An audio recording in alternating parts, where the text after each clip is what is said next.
ಎಲ್ಲರಿಗೂ ನಮಸ್ಕಾರ. ನಾನು ಶ್ರೀನಿವಾಸ ಪಾಡಿಗಾರ್, ಪ್ರೊಫೆಸರ್ ಶ್ರೀನಿವಾಸ ರಿತ್ತಿ ಅವರ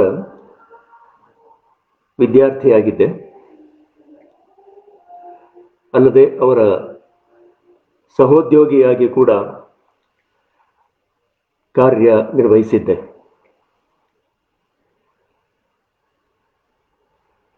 ಇವತ್ತಿನ ಈ ಕರ್ನಾಟಕ ಇತಿಹಾಸ ಅಕಾಡೆಮಿ ಏರ್ಪಡಿಸಿರುವಂತಹ ಕರ್ನಾಟಕದ ಇತಿಹಾಸಕಾರರ ಕುರಿತಾದಂತಹ ಪರಿಚಯಾತ್ಮಕ ಉಪನ್ಯಾಸಕ್ಕೆ ನನ್ನನ್ನು ಆಹ್ವಾನಿಸಲಾಗಿದೆ. ಕಾರಣಾಂತರಗಳಿಂದ ನನ್ನ ಬಗ್ಗೆ ನಾನೇ ಮೊದಲು ಪರಿಚಯಿಸಿಕೊಳ್ಳುವಂತಹ ಪರಿಸ್ಥಿತಿ ಇದೆ. ನಾನು 1975ರಲ್ಲಿ ಕರ್ನಾಟಕ ವಿಶ್ವವಿದ್ಯಾಲಯದ ಪ್ರಾಚೀನ ಭಾರತದ ಇತಿಹಾಸ ಮತ್ತು ಶಾಸನ ವಿಜ್ಞಾನ ವಿಭಾಗದಿಂದ MA ಪದವಿಯನ್ನು ಪಡೆದು ನಂತರ ವಿಷ್ಣು ಕಲ್ಟ್ ಇನ್ ಕರ್ನಾಟಕ ಎಂಬ ವಿಷಯದ ಕುರಿತಾಗಿ ಪ್ರೊಫೆಸರ್ ಸುಂದರ ಅವರ ಮಾರ್ಗದರ್ಶನದಲ್ಲಿ PhD ಪದವಿಯನ್ನು ಕರ್ನಾಟಕ ವಿಶ್ವವಿದ್ಯಾಲಯದಿಂದ ಪಡೆದೆ. 1984ರಲ್ಲಿ ಆ ವಿಭಾಗವನ್ನು ಉಪನ್ಯಾಸಕನಾಗಿ ಸೇರಿ ನಂತರ ಕ್ರಮೇಣ ಪ್ರಾಧ್ಯಾಪಕ ಮತ್ತು ಅಧ್ಯಕ್ಷನಾಗಿ 2014ರಲ್ಲಿ ನಿವೃತ್ತಿ ಹೊಂದಿದೆ. ನಂತರ ನಾನು 2014ರಿಂದ 2017ರವರೆಗೆ ICHR ಸೀನಿಯರ್ ಅಕಾಡೆಮಿಕ್ ಫೆಲೋ ಆಗಿ ಸಂಶೋಧನಾ ಕಾರ್ಯವನ್ನು ನೆರವೇರಿಸಿದ್ದೇನೆ ಮತ್ತು 2019-20 ಸಾಲಿನಲ್ಲಿ ಪುಣೆಯ ಭಂಡಾರ್ಕರ್ ಓರಿಯೆಂಟಲ್ ರಿಸರ್ಚ್ ಇನ್ಸ್ಟಿಟ್ಯೂಟ್ ನಲ್ಲಿ ಇನ್ಫೋಸಿಸ್ ಫೌಂಡೇಶನ್ ವಿಸಿಟಿಂಗ್ ಸ್ಕಾಲರ್ ಆಗಿ ಕೂಡ ಸಂಶೋಧನಾ ಕೆಲಸ ಮಾಡಿದ್ದೇನೆ. ಪ್ರಾಯಶಃ ನನ್ನ ಕೃತಿಗಳ ಬಗ್ಗೆ ತಮಗೆಲ್ಲ ಆಗಲೇ ಪರಿಚಯ ಇದೆ ಅಂದ್ಕೊಳ್ತೇನೆ. ಪುರಾತತ್ವ ಶಾಸ್ತ್ರ ಪರಿಚಯ ಅನ್ನುವಂತಹ ಒಂದು ಕೃತಿ ನನ್ನ ಮೊದಲ ಕೃತಿ, 4 ಆವೃತ್ತಿಗಳಲ್ಲಿ ಪುನರ್ಮುದ್ರಣಗೊಂಡಿದೆ. ವಿಷ್ಣು ಕಲ್ಟ್ ಇನ್ ಕರ್ನಾಟಕ ಅನ್ನುವಂತಹ ಇನ್ನೊಂದು ಕೃತಿ ಕರ್ನಾಟಕ ಪುರಾತತ್ವ ಇಲಾಖೆಯಿಂದ ಪ್ರಕಟಿತವಾಗಿರುವಂತಹ ಕೃತಿ. Inscriptions of Chalukyas of Badami ಅನ್ನುವ ಬಾದಾಮಿ ಚಾಲುಕ್ಯರ ಶಾಸನಗಳ ಸಂಪುಟವನ್ನು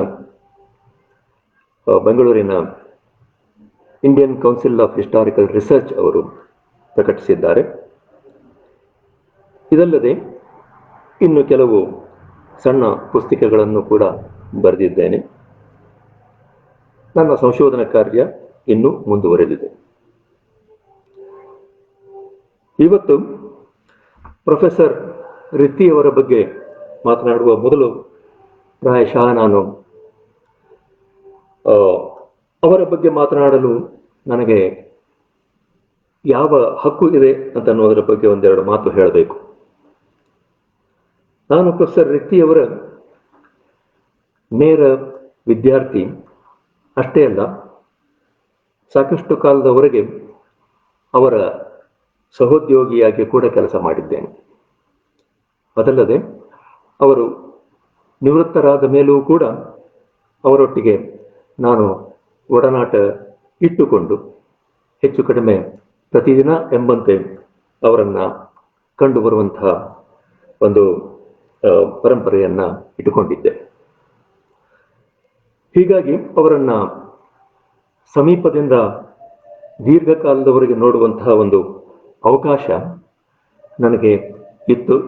ಹೀಗಾಗಿ ಆ ಕಾರಣದಿಂದ ನನಗೆ ಅವರ ಬಗ್ಗೆ 4 ಮಾತುಗಳನ್ನು ಆಡಲು ಹಕ್ಕು ಇದೆ ಅಂತ ಭಾವಿಸಿ ಅವರ ಬಗ್ಗೆ ಕೆಲವು ಮಾತುಗಳನ್ನು ಇಲ್ಲಿ ಆಡ್ಲಿಕ್ಕೆ ಬಯಸ್ತೇನೆ. ಪ್ರೊಫೆಸರ್ ಶ್ರೀನಿವಾಸ ರಿತ್ತಿ ಅವರು ಸುಮಾರು 90 ವರ್ಷಗಳಷ್ಟು ಕಾಲ ಬದುಕಿದರು. ತಾವು ಈ ಸಂಶೋಧನಾ ವೃತ್ತಿಯಲ್ಲಿ ಸೇರಿದಂದಿನಿಂದ ಅವಿರತವಾಗಿ ತಮ್ಮ 89ನೆಯ ವರ್ಷ ಪೂರ್ತಿಯಾಗುವವರೆಗೂ ಕೂಡ ಅವರು ಕಾರ್ಯಪ್ರವೃತ್ತರಾಗಿದ್ದರು. ಸಂಶೋಧನೆ, ಸಂಪಾದನೆ ಅವರ ಮುಖ್ಯ ಕಾರ್ಯಗಳು. ಇಷ್ಟು ದೀರ್ಘಕಾಲದವರೆಗೆ ಕೆಲಸ ಮಾಡಿರುವ ಒಬ್ಬ ವ್ಯಕ್ತಿಯ ಕುರಿತು ಸೀಮಿತ ಅವಧಿಯಲ್ಲಿ ಎಲ್ಲ ವಿಷಯಗಳನ್ನು ಹೇಳುವುದು ಕಷ್ಟ ಸಾಧ್ಯವೇ ಅನ್ನುವುದು ತಮಗೂ ಅರಿವಾಗಿರಬೇಕು. ಆದರೂ ಒಂದು ಕಿರು ಪ್ರಯತ್ನವನ್ನ ಇಲ್ಲಿ ಮಾಡ್ತೇನೆ. ರಿತ್ತಿಯವರದು ಬಹುಮುಖ ವ್ಯಕ್ತಿತ್ವ. ಸಂಶೋಧಕನಾಗಿ ಆರಂಭಗೊಂಡು ಶಿಕ್ಷಕನಾಗಿ, ಸಂಘಟಕರಾಗಿ, ಸಂಶೋಧಕರ ಪ್ರೋತ್ಸಾಹಕರಾಗಿ, ತಾವಿದ್ದ ವಿಭಾಗದ ಮುಖ್ಯಸ್ಥರಾಗಿ, ಶಾಸನಗಳ ಸಂಪಾದಕರಾಗಿ, ಒಬ್ಬ ಪ್ರಕಾಶಕನಾಗಿ, ಒಬ್ಬ ಇತಿಹಾಸಕಾರನಾಗಿ, ಅಲ್ಲದೆ ಒಬ್ಬ ಇತಿಹಾಸ ಪ್ರಚಾರಕನಾಗಿ, ಹೀಗೆ ಹಲವು ನೆಲೆಗಳಲ್ಲಿ ಅವರು ಕೆಲಸ ಮಾಡಿದಂಥವರು. ಸಹಜವಾಗಿ ಅವರ ಎಲ್ಲ ಮುಖಗಳನ್ನ, ಅವರ ವ್ಯಕ್ತಿತ್ವದ ಎಲ್ಲ ಮುಖಗಳನ್ನ ಪರಿಚಯಿಸುವಾಗ ಕೆಲವಾರು ತೊಂದರೆಗಳು ಆಗಬಹುದು. ಮೊದಲು ಅವರ ಜೀವನದ ಬಗ್ಗೆ ಒಂದೆರಡು ಮಾತು ಹೇಳಿ, ನಂತರ ಅವರ ಕಾರ್ಯ ಸಾಧನೆಗಳ ಬಗ್ಗೆ ಕೆಲವು ಮಾತುಗಳನ್ನು ಹೇಳ್ತೇನೆ. ಪ್ರೊಫೆಸರ್ ಶ್ರೀನಿವಾಸ್ ರಿತ್ತಿ ಅವರು ಹುಟ್ಟಿದ್ದು ಇಂದಿನ ಹಾವೇರಿ ಜಿಲ್ಲೆಯ ಹಾವೇರಿಯಲ್ಲಿ 8 ಜೂನ್ 1929. ಶಾಸನದ ಭಾಷೆಯಲ್ಲಿ ಅದನ್ನು ಹೇಳಬೇಕೆಂದರೆ ಶಕವರ್ಷ 1851 ಜ್ಯೇಷ್ಠ ಶುದ್ಧ ಪ್ರತಿಪದೆ ಶನಿವಾರದಂದು. ಅವರು ಹುಟ್ಟಿದ್ದು ಕೆಳ ಮಧ್ಯಮ ವರ್ಗದ ಬ್ರಾಹ್ಮಣ ಕುಟುಂಬದಲ್ಲಿ. ತಂದೆಯವರು ಹನುಮಂತಾಚಾರ್ಯ ರಿತ್ತಿಯವರು ವಕೀಲ ವೃತ್ತಿಯಲ್ಲಿದ್ದವರು. ತಾಯಿ ಭಾರತಿ. ರಿತ್ತಿಯವರ ಪ್ರಾಥಮಿಕ ಮತ್ತು ಮಾಧ್ಯಮಿಕ ಶಿಕ್ಷಣಗಳು ಹಾವೇರಿಯಲ್ಲಿ ನೆರವೇರಿದವು. ಹಾವೇರಿಯ ಮುನಿಸಿಪಲ್ ಹೈಸ್ಕೂಲಿನ ಬಗ್ಗೆ ಹಲವಾರು ಸಾವಿರ ಅವರು ನನ್ನೊಡನೆ ಪ್ರಸ್ತಾಪಿಸಿದ್ದಿದೆ. ಅದೀಗ ಅಸ್ತಿತ್ವದಲ್ಲಿಲ್ಲ ಎಂಬುದರ ಬಗ್ಗೆ ಅವರು ಹಲವುತ್ತಿದ್ದರು ಕೂಡ. 1950ರಲ್ಲಿ ರಿತ್ತಿಯವರು ಧಾರವಾಡದ ಕರ್ನಾಟಕ ಕಾಲೇಜಿನಲ್ಲಿ ಕರ್ನಾಟಕ ವಿಶ್ವವಿದ್ಯಾಲಯದ ಪ್ರಥಮ ಬ್ಯಾಚಿನ ವಿದ್ಯಾರ್ಥಿಯಾಗಿ BA ಆನರ್ಸ್ ಪದವಿಯನ್ನು ಪೂರೈಸಿದರು. ಅವರು ಆಯ್ದುಕೊಂಡಿದ್ದಂತಹ ವಿಷಯ ಸಂಸ್ಕೃತ ಮತ್ತು ಕನ್ನಡ. ಅದೇ ಮುಂದೆ 1952ರಲ್ಲಿ ಕರ್ನಾಟಕ ವಿಶ್ವವಿದ್ಯಾಲಯದ ವಿದ್ಯಾರ್ಥಿಯಾಗಿ ಸಂಸ್ಕೃತ ಮತ್ತು ಪ್ರಾಕೃತ ಭಾಷೆಗಳನ್ನು ಆಯ್ದುಕೊಂಡು MA ಪದವಿಯನ್ನು ಪೂರೈಸಿದರು. ಈ MA ಪದವಿ ಕೂಡ ಕರ್ನಾಟಕ ವಿಶ್ವವಿದ್ಯಾಲಯದ ಮೊದಲನೇ ಬ್ಯಾಚಿನ ವಿದ್ಯಾರ್ಥಿಯಾಗಿ ಅವರು ಪೂರೈಸಿದ್ದಷ್ಟೇ ಅಲ್ಲದೆ ಅವರು ಪ್ರಥಮ ದರ್ಜೆಯಲ್ಲಿ ತೇರ್ಗಡೆಯಾಗಿದ್ದರು ಅನ್ನುವುದು ಕೂಡ ನಾವು ಉಲ್ಲೇಖಿಸಬೇಕಾದಂಥ ವಿಷಯ. MA ಆದ ತರುವಾಯ ಸುಮಾರು 1 ವರ್ಷದಷ್ಟು ಕಾಲ ಅವರು ಧಾರವಾಡದ ಕನ್ನಡ ಸಂಶೋಧನಾ ಸಂಸ್ಥೆಯಲ್ಲಿ ಫೆಲೋಶಿಪ್ನೊಂದಿಗೆ ವಿಜಯನಗರ ಕಾಲದ ಸಂಸ್ಕೃತ ಸಾಹಿತ್ಯ ಎಂಬ ವಿಷಯದ ಕುರಿತಾಗಿ ಸಂಶೋಧನೆಗೆ ಆರಂಭಿಸಿದರು. ಆ ಸಂದರ್ಭದಲ್ಲಿ ಅವರಿಗೆ ಮಾರ್ಗದರ್ಶಕರಾಗಿದ್ದಂಥವರು ವಿದ್ಯಾರತ್ನ ಶ್ರೀ RS ಪಂಚಮುಖಿಯವರು. ಪಂಚಮುಖಿಯವರ ಗರಡಿಯಲ್ಲಿ ಶ್ರೀನಿವಾಸ ರಿತ್ತಿಯವರು ಶಾಸನ ಹಸ್ತಪ್ರತಿಗಳನ್ನು ಓದುವುದು, ಸಂಪಾದಿಸುವುದು, ಮುದ್ರಿಸುವುದು ಮುಂತಾದವುಗಳ ಬಗ್ಗೆ ತರಬೇತಿ ಪಡೆದರು. 1953ರಲ್ಲಿ ಮುಂಬೈ ಸರ್ಕಾರದ ಲೀಗಲ್ ಡಿಪಾರ್ಟ್ಮೆಂಟ್ನಲ್ಲಿ ಸಹಾಯಕ ಅನುವಾದಕರಾಗಿ ಅವರು ಸೇರಿ ಕೆಲಸ ಆರಂಭಿಸಿದರು. ಅಲ್ಲಿದ್ದಾಗ ಅವರಿಗೆ PV ಕಾಣೆ ಮುಂತಾದಂತಹ ವಿದ್ವಾಂಸರ ಪರಿಚಯ, ಅವರೊಡನೆ ಓಡಾಟ ಮುಂತಾದವುಗಳು ಇದ್ದು ಅನ್ನುವುದನ್ನು ಅವರು ನೆನಪಿಸಿಕೊಳ್ಳುತ್ತಾರೆ.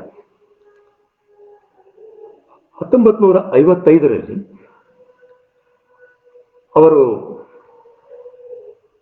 ಕರ್ನಾಟಕ ದರ್ಶನ ಅನ್ನುವಂತಹ ಡಾಕ್ಟರ್ RR ದಿವಾಕರ್ ಅವರ ಗೌರವ ಸಂಪುಟದಲ್ಲಿ 2 ಲೇಖನಗಳನ್ನು ಪ್ರಕಟಿಸಿದರು.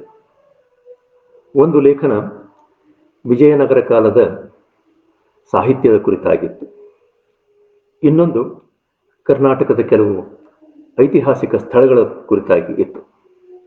ಒಂದನ್ನು ತಮ್ಮ ಹೆಸರಿನಲ್ಲಿ, ಇನ್ನೊಂದನ್ನು ಗುಪ್ತ ನಾಮವಾದಂತಹ ಶ್ರೀಹರಿ, ಶ್ರೀನಿವಾಸ ರಿತ್ತಿ ಅನ್ನೋದರ ಒಂದು ಸಂಕ್ಷಿಪ್ತ ರೂಪ, ಆ ಒಂದು ಹೆಸರಿನಲ್ಲಿ ಅವರು ಬರೆದಿದ್ದರು.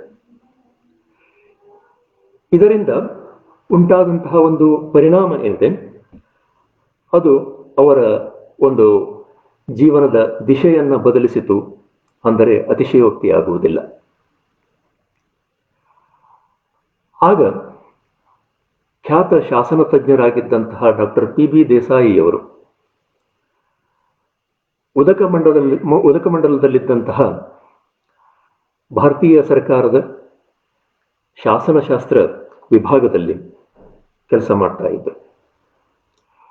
ಅವರು ರಿತ್ತಿಯವರ ಲೇಖನಗಳನ್ನು ನೋಡಿ ತಮ್ಮ ಕಚೇರಿಯಲ್ಲಿ ಖಾಲಿ ಇದ್ದಂತಹ ಹುದ್ದೆಯ ಬಗ್ಗೆ ಪತ್ರ ಬರೆದು ರಿತ್ತಿಯವರಿಗೆ ಆಸಕ್ತಿ ಇದ್ದರೆ ಅದಕ್ಕೆ ಅರ್ಜಿ ಹಾಕಿ ಎಂದು ಬರೆದರು. ಅದನ್ನ ನೋಡಿದಂತಹ ರಿತ್ತಿಯವರು ಆ ಸಹಾಯಕ ಶಾಸನ ತಜ್ಞ ಅನ್ನುವಂತಹ ಹುದ್ದೆಗೆ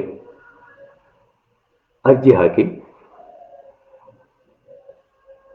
ಖ್ಯಾತ ಶಾಸನ ತಜ್ಞರಾಗಿದ್ದಂತಹ DC ಸರ್ಕಾರ್ ಅವರ ಎದುರಿಗೆ ಸಂದರ್ಶನ ನೀಡಿ ಸೈ ಎನಿಸಿಕೊಂಡು ಆ ವಿಭಾಗದಲ್ಲಿ ಸೇರ್ಪಡೆಯಾದರು. ಅವರೊಟ್ಟಿಗೆ ಮುಂದೆ ಸ್ನೇಹ ಭಾವದಿಂದ ಮುಂದುವರೆದಂತಹ ಇತರರು ಕೂಡ ಸೇರಿಕೊಂಡರು ಅನ್ನುವುದನ್ನು ನಾವು ಗಮನಿಸಬೇಕು. ಅವರಲ್ಲಿ ಒಬ್ಬರು ಡಾಕ್ಟರ್ BR ಗೋಪಾಲ್ ಅವರು. ಸ್ವಲ್ಪ ದಿವಸದಲ್ಲಿಯೇ ಡಾಕ್ಟರ್ KV ರಮೇಶ್ ಅವರು ಕೂಡ ಅವರನ್ನು ಸೇರಿಕೊಂಡರು. ಹೀಗೆ ಕರ್ನಾಟಕದ 3 ಜನ ಒಟ್ಟಿಗೆ ಸೇರಿ ದಿ ಟ್ರಯೋ ಆಫ್ ಕರ್ನಾಟಕದ ತ್ರಿಮೂರ್ತಿಗಳು ಎಂಬುದಾಗಿ ಉದಕಮಂಡಲದ ಕಚೇರಿಯಲ್ಲಿ ಇವರು ಖ್ಯಾತಿಯಾಗಿದ್ದರು ಅಂತ ಹೇಳ್ಕೊಳ್ತಾರೆ. ಈ ಉದಕಮಂಡಲದ ಶಾಸನಶಾಸ್ತ್ರ ಕಚೇರಿಯಲ್ಲಿ ಅವರಿಗೆ ಸುಮಾರು 10 ವರ್ಷ ಕೆಲಸ ಮಾಡುವ ಅವಕಾಶ ದೊರೆಯಿತು. ಆ ಸಂದರ್ಭದಲ್ಲಿ 2 ಮುಖ್ಯ ವಿಚಾರಗಳನ್ನು ಪ್ರಸ್ತಾಪಿಸಬೇಕು. ಒಂದು, ಅವರಿದ್ದಂತಹ ಪರಿಸರ. ಆ ಪರಿಸರದಲ್ಲಿ ಅನೇಕ ಖ್ಯಾತ ಶಾಸನ ತಜ್ಞರು ಇದ್ದರು ಅನ್ನುವಂಥದ್ದು ಒಂದು ವಿಷಯ. DC ಸರ್ಕಾರ್, BCH Chhabra, N Lakshminarayana Rao, doctor PV Desai, doctor GS ಗಾಯಿ ಮುಂತಾದವರೆಲ್ಲ ಅಲ್ಲಿದ್ದರು. ಅವರೊಡನೆ ಒಡನಾಟದಿಂದ ಅವರಿಗೆ ಸಹಾಯಕರಾಗಿ ಕೆಲಸ ಮಾಡಿದರೂ ಕೂಡ ವೃತ್ತಿಯವರಿಗೆ ಶಾಸನಶಾಸ್ತ್ರದಲ್ಲಿ ಭದ್ರ ಬುನಾದಿ ಬಿದ್ದಿತು ಅಂತ ನಾವು ಹೇಳಬಹುದು. ಸೊ ಈ ಒಂದು ಪರಿಸರ ಅವರಿಗೆ ಕೊಟ್ಟಂತಹ ಕೊಡುಗೆಯ ಬಗ್ಗೆ ಅವರೇ ತಮ್ಮ ಒಂದು ಲೇಖನದಲ್ಲಿ ಬರೆದಿದ್ದಾರೆ. ಅಲ್ಲದೆ ಈ ಅನುಭವದ ರೀತಿ ಕೂಡ ವಿಶಿಷ್ಟವಾಗಿದೆ. ಕಚೇರಿಯ ಕೆಲಸಕ್ಕೋಸ್ಕರ ಅವರು ಶಾಸನಗಳನ್ನು ಪ್ರತಿ ಮಾಡುವಂತಹ ಕೆಲಸ ಕಲಿತದ್ದಲ್ಲದೆ ಅವುಗಳನ್ನು ದಾಖಲಿಸುವಂತಹ ಮತ್ತು ಅವುಗಳನ್ನು ಕುರಿತು ಅವುಗಳನ್ನು ಓದುವಂತಹ ಕೆಲಸ, ಅವುಗಳ ಸಾರಾಂಶವನ್ನು ತಯಾರಿಸುವಂತಹ ಕೆಲಸ ಮತ್ತು ಅವುಗಳನ್ನು ವ್ಯವಸ್ಥಿತವಾಗಿ ಆನ್ಯುವಲ್ ರಿಪೋರ್ಟ್ಸ್ನಲ್ಲಿ ಪ್ರಕಟಿಸಲು ತಯಾರುಗೊಳಿಸುವಂತಹ ಕೆಲಸ, ಇವೆಲ್ಲವನ್ನು ಕೂಡ ಮಾಡುವ ಅನುಭವ ಅವರಿಗೆ ದೊರೆತು, ಒಟ್ಟಾರೆ ಹೇಳುವುದಾದರೆ ಈ 1955ರಿಂದ 1964ರವರೆಗೆ ಅವರೇನು ಶಾಸನ ಕಚೇರಿಯಲ್ಲಿ ಕೆಲಸ ಮಾಡಿದರು ಉದಕ ಮಂಡಲದಲ್ಲಿ, ಅದು ಅವರಿಗೆ ಶಾಸನಶಾಸ್ತ್ರದಲ್ಲಿ ಒಂದು ಅದ್ಭುತ ಅನುಭವ ತರಬೇತಿಯನ್ನ ನೀಡಿತು ಅಂತನ್ನುವ ಮಾತನ್ನ ನಾವು ಹೇಳಬಹುದು. ರೀತಿಯವರು ಸೇರಿದಂತಹ ಕಚೇರಿಯಲ್ಲಿ ಕೆಲಸ ಮಾಡ್ತಾ ಇದ್ದಂತಹ ಡಾಕ್ಟರ್ PV ದೇಸಾಯಿ ಅವರು 1956ರಲ್ಲಿ ಕರ್ನಾಟಕ ವಿಶ್ವವಿದ್ಯಾಲಯದ ಕನ್ನಡ ಸಂಶೋಧನಾ ಸಂಸ್ಥೆಯಲ್ಲಿ ನಿರ್ದೇಶಕರಾಗಿ ಸೇರಿದರು. ಮುಂಚಿದ್ದ ಒಡನಾಟ ಮುಂದುವರಿಯಿತು. ವೃತ್ತಿಯವರು ಪ್ರೊಫೆಸರ್ PV ದೇಸಾಯಿ ಅವರ ಒಂದು ಮಾರ್ಗದರ್ಶನದಲ್ಲಿ ಸೇವಣಾಸ್ ಅಥವಾ ಯಾದವಾಸ್ ಆಫ್ ದೇವಗಿರಿ ಅನ್ನುವ ವಿಷಯದ ಕುರಿತಾಗಿ ಸಂಶೋಧನೆ ಮಾಡಲು ತೊಡಗಿ 1964ರಲ್ಲಿ ಅದನ್ನು ಪೂರೈಸಿದೆ. ಅದು ಪೂರೈಸಿದ ವರ್ಷದಂದೇ PB ದೇಸಾಯಿ ಅವರು ಬಾರಾ ಗೋಪಾಲ್ ಅವರೊಂದಿಗೆ ಶ್ರೀನಿವಾಸ ರಿತ್ತಿ ಅವರನ್ನು ಸಹ ಕನ್ನಡ ಸಂಶೋಧನಾ ಸಂಸ್ಥೆಯನ್ನ ಸೇರುವಂತೆ ಮಾಡಿದರು. ಹೀಗಾಗಿ ಶ್ರೀನಿವಾಸ ರಿತ್ತಿ ಅವರು 1964ರಲ್ಲಿ ಉಪನ್ಯಾಸಕರಾಗಿ ಕರ್ನಾಟಕ ವಿಶ್ವವಿದ್ಯಾಲಯದ ಕನ್ನಡ ಸಂಶೋಧನಾ ಸಂಸ್ಥೆಯನ್ನ ಸೇರಿದರು. ಅಲ್ಲಿ ನಡೆಯುತ್ತಿದ್ದಂತಹ ಕೆಲಸ ಕೂಡ ಶಾಸನಶಾಸ್ತ್ರಕ್ಕೆ ಸಂಬಂಧಿಸಿದ್ದೇ ಆಗಿತ್ತು. ಹೀಗಾಗಿ ಬಾರಾ ಗೋಪಾಲ್ ಅವರೊಂದಿಗೆ ಸೇರಿ ಕನ್ನಡ ಸಂಶೋಧನಾ ಸಂಸ್ಥೆ ಅಲ್ಲಿಯವರೆಗೆ ಪ್ರತಿ ಮಾಡಿದ್ದಂತಹ ಈ ಶಾಸನಗಳನ್ನು ವ್ಯವಸ್ಥಿತವಾಗಿ ಅವರು ಅವುಗಳ ಒಂದು ಸಾರಾಂಶವನ್ನ ತಯಾರಿಸಿ ಪ್ರಕಟಿಸುವಂತಹ ಕೆಲಸವನ್ನ ಮಾಡಿದೆ. 1968ರಲ್ಲಿ ಅವರಿಗೆ ಪ್ರವಾಚಕರಾಗಿ ಅವರು ಪ್ರವಾಚಕರಾದರು ಮತ್ತು 1971ರಲ್ಲಿ ಡಾಕ್ಟರ್ PB ದೇಸಾಯಿ ಅವರು ನಿವೃತ್ತರಾದಂತಹ ವರ್ಷ ಅವರು ಪ್ರಾಧ್ಯಾಪಕರಾಗಿ ನೇಮಿತವಾದರು. ಅದೇ ವರ್ಷ ಕರ್ನಾಟಕ ವಿಶ್ವವಿದ್ಯಾಲಯದಲ್ಲಿ ಪ್ರಾಚೀನ ಭಾರತದ ಇತಿಹಾಸ ಮತ್ತು ಶಾಸನಶಾಸ್ತ್ರ ವಿಭಾಗ ಅನ್ನುವಂತಹ ವಿಭಾಗ ತೆರೆಯಲ್ಪಟ್ಟು ಅಲ್ಲಿ ಬೋಧನಾ ಕಾರ್ಯ ಆರಂಭ ಆಯಿತು. ಮುಂಚೆ ಬೋಧನಾ ಕಾರ್ಯ ಅನ್ನುವಂಥದ್ದಿಲ್ಲ, ಕೇವಲ ಸಂಶೋಧನಾ ಕಾರ್ಯವೇ ನಡೀತಾ ಇತ್ತು. ಸೊ ಇಲ್ಲಿ ಈ ಒಂದು ವಿಭಾಗ ಸ್ಥಾಪನೆ ಆದ ಮೇಲೆ ನಾನು ಈ ವಿಭಾಗದ 2ನೆಯ ಬ್ಯಾಚಿನ ವಿದ್ಯಾರ್ಥಿಯಾಗಿ MA ಪದವಿಯನ್ನು ಪಡೆದೆ ಅನ್ನೋದನ್ನು ನೆನಪಿಸಿಕೊಳ್ತೇನೆ. ಇಲ್ಲಿ ಅದರ ಪ್ರಾಧ್ಯಾಪಕರಾಗಿ ಅಷ್ಟೇ ಅಲ್ಲದೆ ಪ್ರೊಫೆಸರ್ ರಿತ್ತಿ ಅವರು ಅದರ ಮುಖ್ಯಸ್ಥರಾಗಿ ಕೂಡ ಕೆಲಸ ನೆರವೇರಿಸಲಿಕ್ಕೆ ಆರಂಭಿಸಿದರು. ಆ ವಿಭಾಗದ ಏಳಿಗೆಗೋಸ್ಕರ ಅವರು ದುಡಿದಂಥದ್ದನ್ನು ನಾವು ಇಲ್ಲಿ ಉಲ್ಲೇಖಿಸಲೇಬೇಕು. ಅವರು ಅವರು ಮುಖ್ಯಸ್ಥರಾಗಿದ್ದಂತಹ ಒಂದು ಕಾಲಘಟ್ಟ ಏನಿದೆ 1971ರಿಂದ 1987ರವರೆಗೆ, ಆ ವರ್ಷಗಳ ಅವಧಿಯಲ್ಲಿ ಅವರು ಒಬ್ಬ ಸಂಘಟಕನಾಗಿ ನಮಗೆ ಎದ್ದು ಕಾಣುತ್ತಾರೆ. ಈ ಸಂಘಟನೆ ಎದಕ್ಕೆ ಸಂಬಂಧಿಸಿದೆ ಅಂತಂದ್ರೆ, ಪಠ್ಯೇತರ ಶೈಕ್ಷಣಿಕ ಚಟುವಟಿಕೆಗಳನ್ನು ನೆರವೇರಿಸುವುದರಲ್ಲಿ. ಅವರು ಅಧ್ಯಕ್ಷರಾಗಿದ್ದಂತಹ ಕಾಲದುದ್ದಕ್ಕೂ ಅವರು ವಿಭಾಗದಲ್ಲಿ ಅನೇಕ ರಾಷ್ಟ್ರೀಯ ಮಟ್ಟದ ವಿಚಾರ ಸಂಕಿರಣಗಳನ್ನು ಮಾಡಿದ್ದಷ್ಟೇ ಅಲ್ಲದೆ ಅನೇಕ ರಾಷ್ಟ್ರೀಯ ಮಟ್ಟದ ಶೈಕ್ಷಣಿಕ ಸಂಸ್ಥೆಗಳೇನಿದ್ವು ಅವುಗಳ ಪರವಾಗಿ ವಾರ್ಷಿಕ ಕಾರ್ಯಕ್ರಮಗಳನ್ನು ಏರ್ಪಡಿಸಿದರು ಅನ್ನುವುದನ್ನು ಇಲ್ಲಿ ನೆನಪಿಸಿಕೊಳ್ಳಬಹುದು. 1975ರಲ್ಲಿ ಎಪಿಗ್ರಾಫಿಕಲ್ ಸೊಸೈಟಿ ಆಫ್ ಇಂಡಿಯಾ ಸ್ಥಾಪಿತವಾಗಿ ಅದರ ಮೊದಲನೆಯ ಒಂದು ಸಮ್ಮೇಳನ ನಡೆದಂಥದ್ದು ನಮ್ಮ ವಿಭಾಗದಲ್ಲಿಯೇ, ಅಂದರೆ ಪ್ರಾಚೀನ ಭಾರತದ ಇತಿಹಾಸ ಮತ್ತು ಶಾಸನಶಾಸ್ತ್ರ ವಿಭಾಗದಲ್ಲಿಯೇ. ಅದನ್ನು ನೆರವೇರಿಸಿದಂಥವರು ಪ್ರೊಫೆಸರ್ ರಿತ್ತಿ ಅವರು ಅನ್ನುವಂಥದ್ದನ್ನು ನಾವು ಇಲ್ಲಿ ಒತ್ತಿ ಹೇಳಬೇಕು. ಅದಲ್ಲದೆ ಮುಂದೆ 11ನೇ ವರ್ಷದ ಒಂದು ಸಮಾರಂಭವನ್ನು ಕೂಡ ಅವರು ಅಲ್ಲಿಯೇ ನೆರವೇರಿಸಿದರು ಅನ್ನುವುದನ್ನು ಕೂಡ ನಾವು ನೆನಪಿಸಿಕೊಳ್ಳಬೇಕು.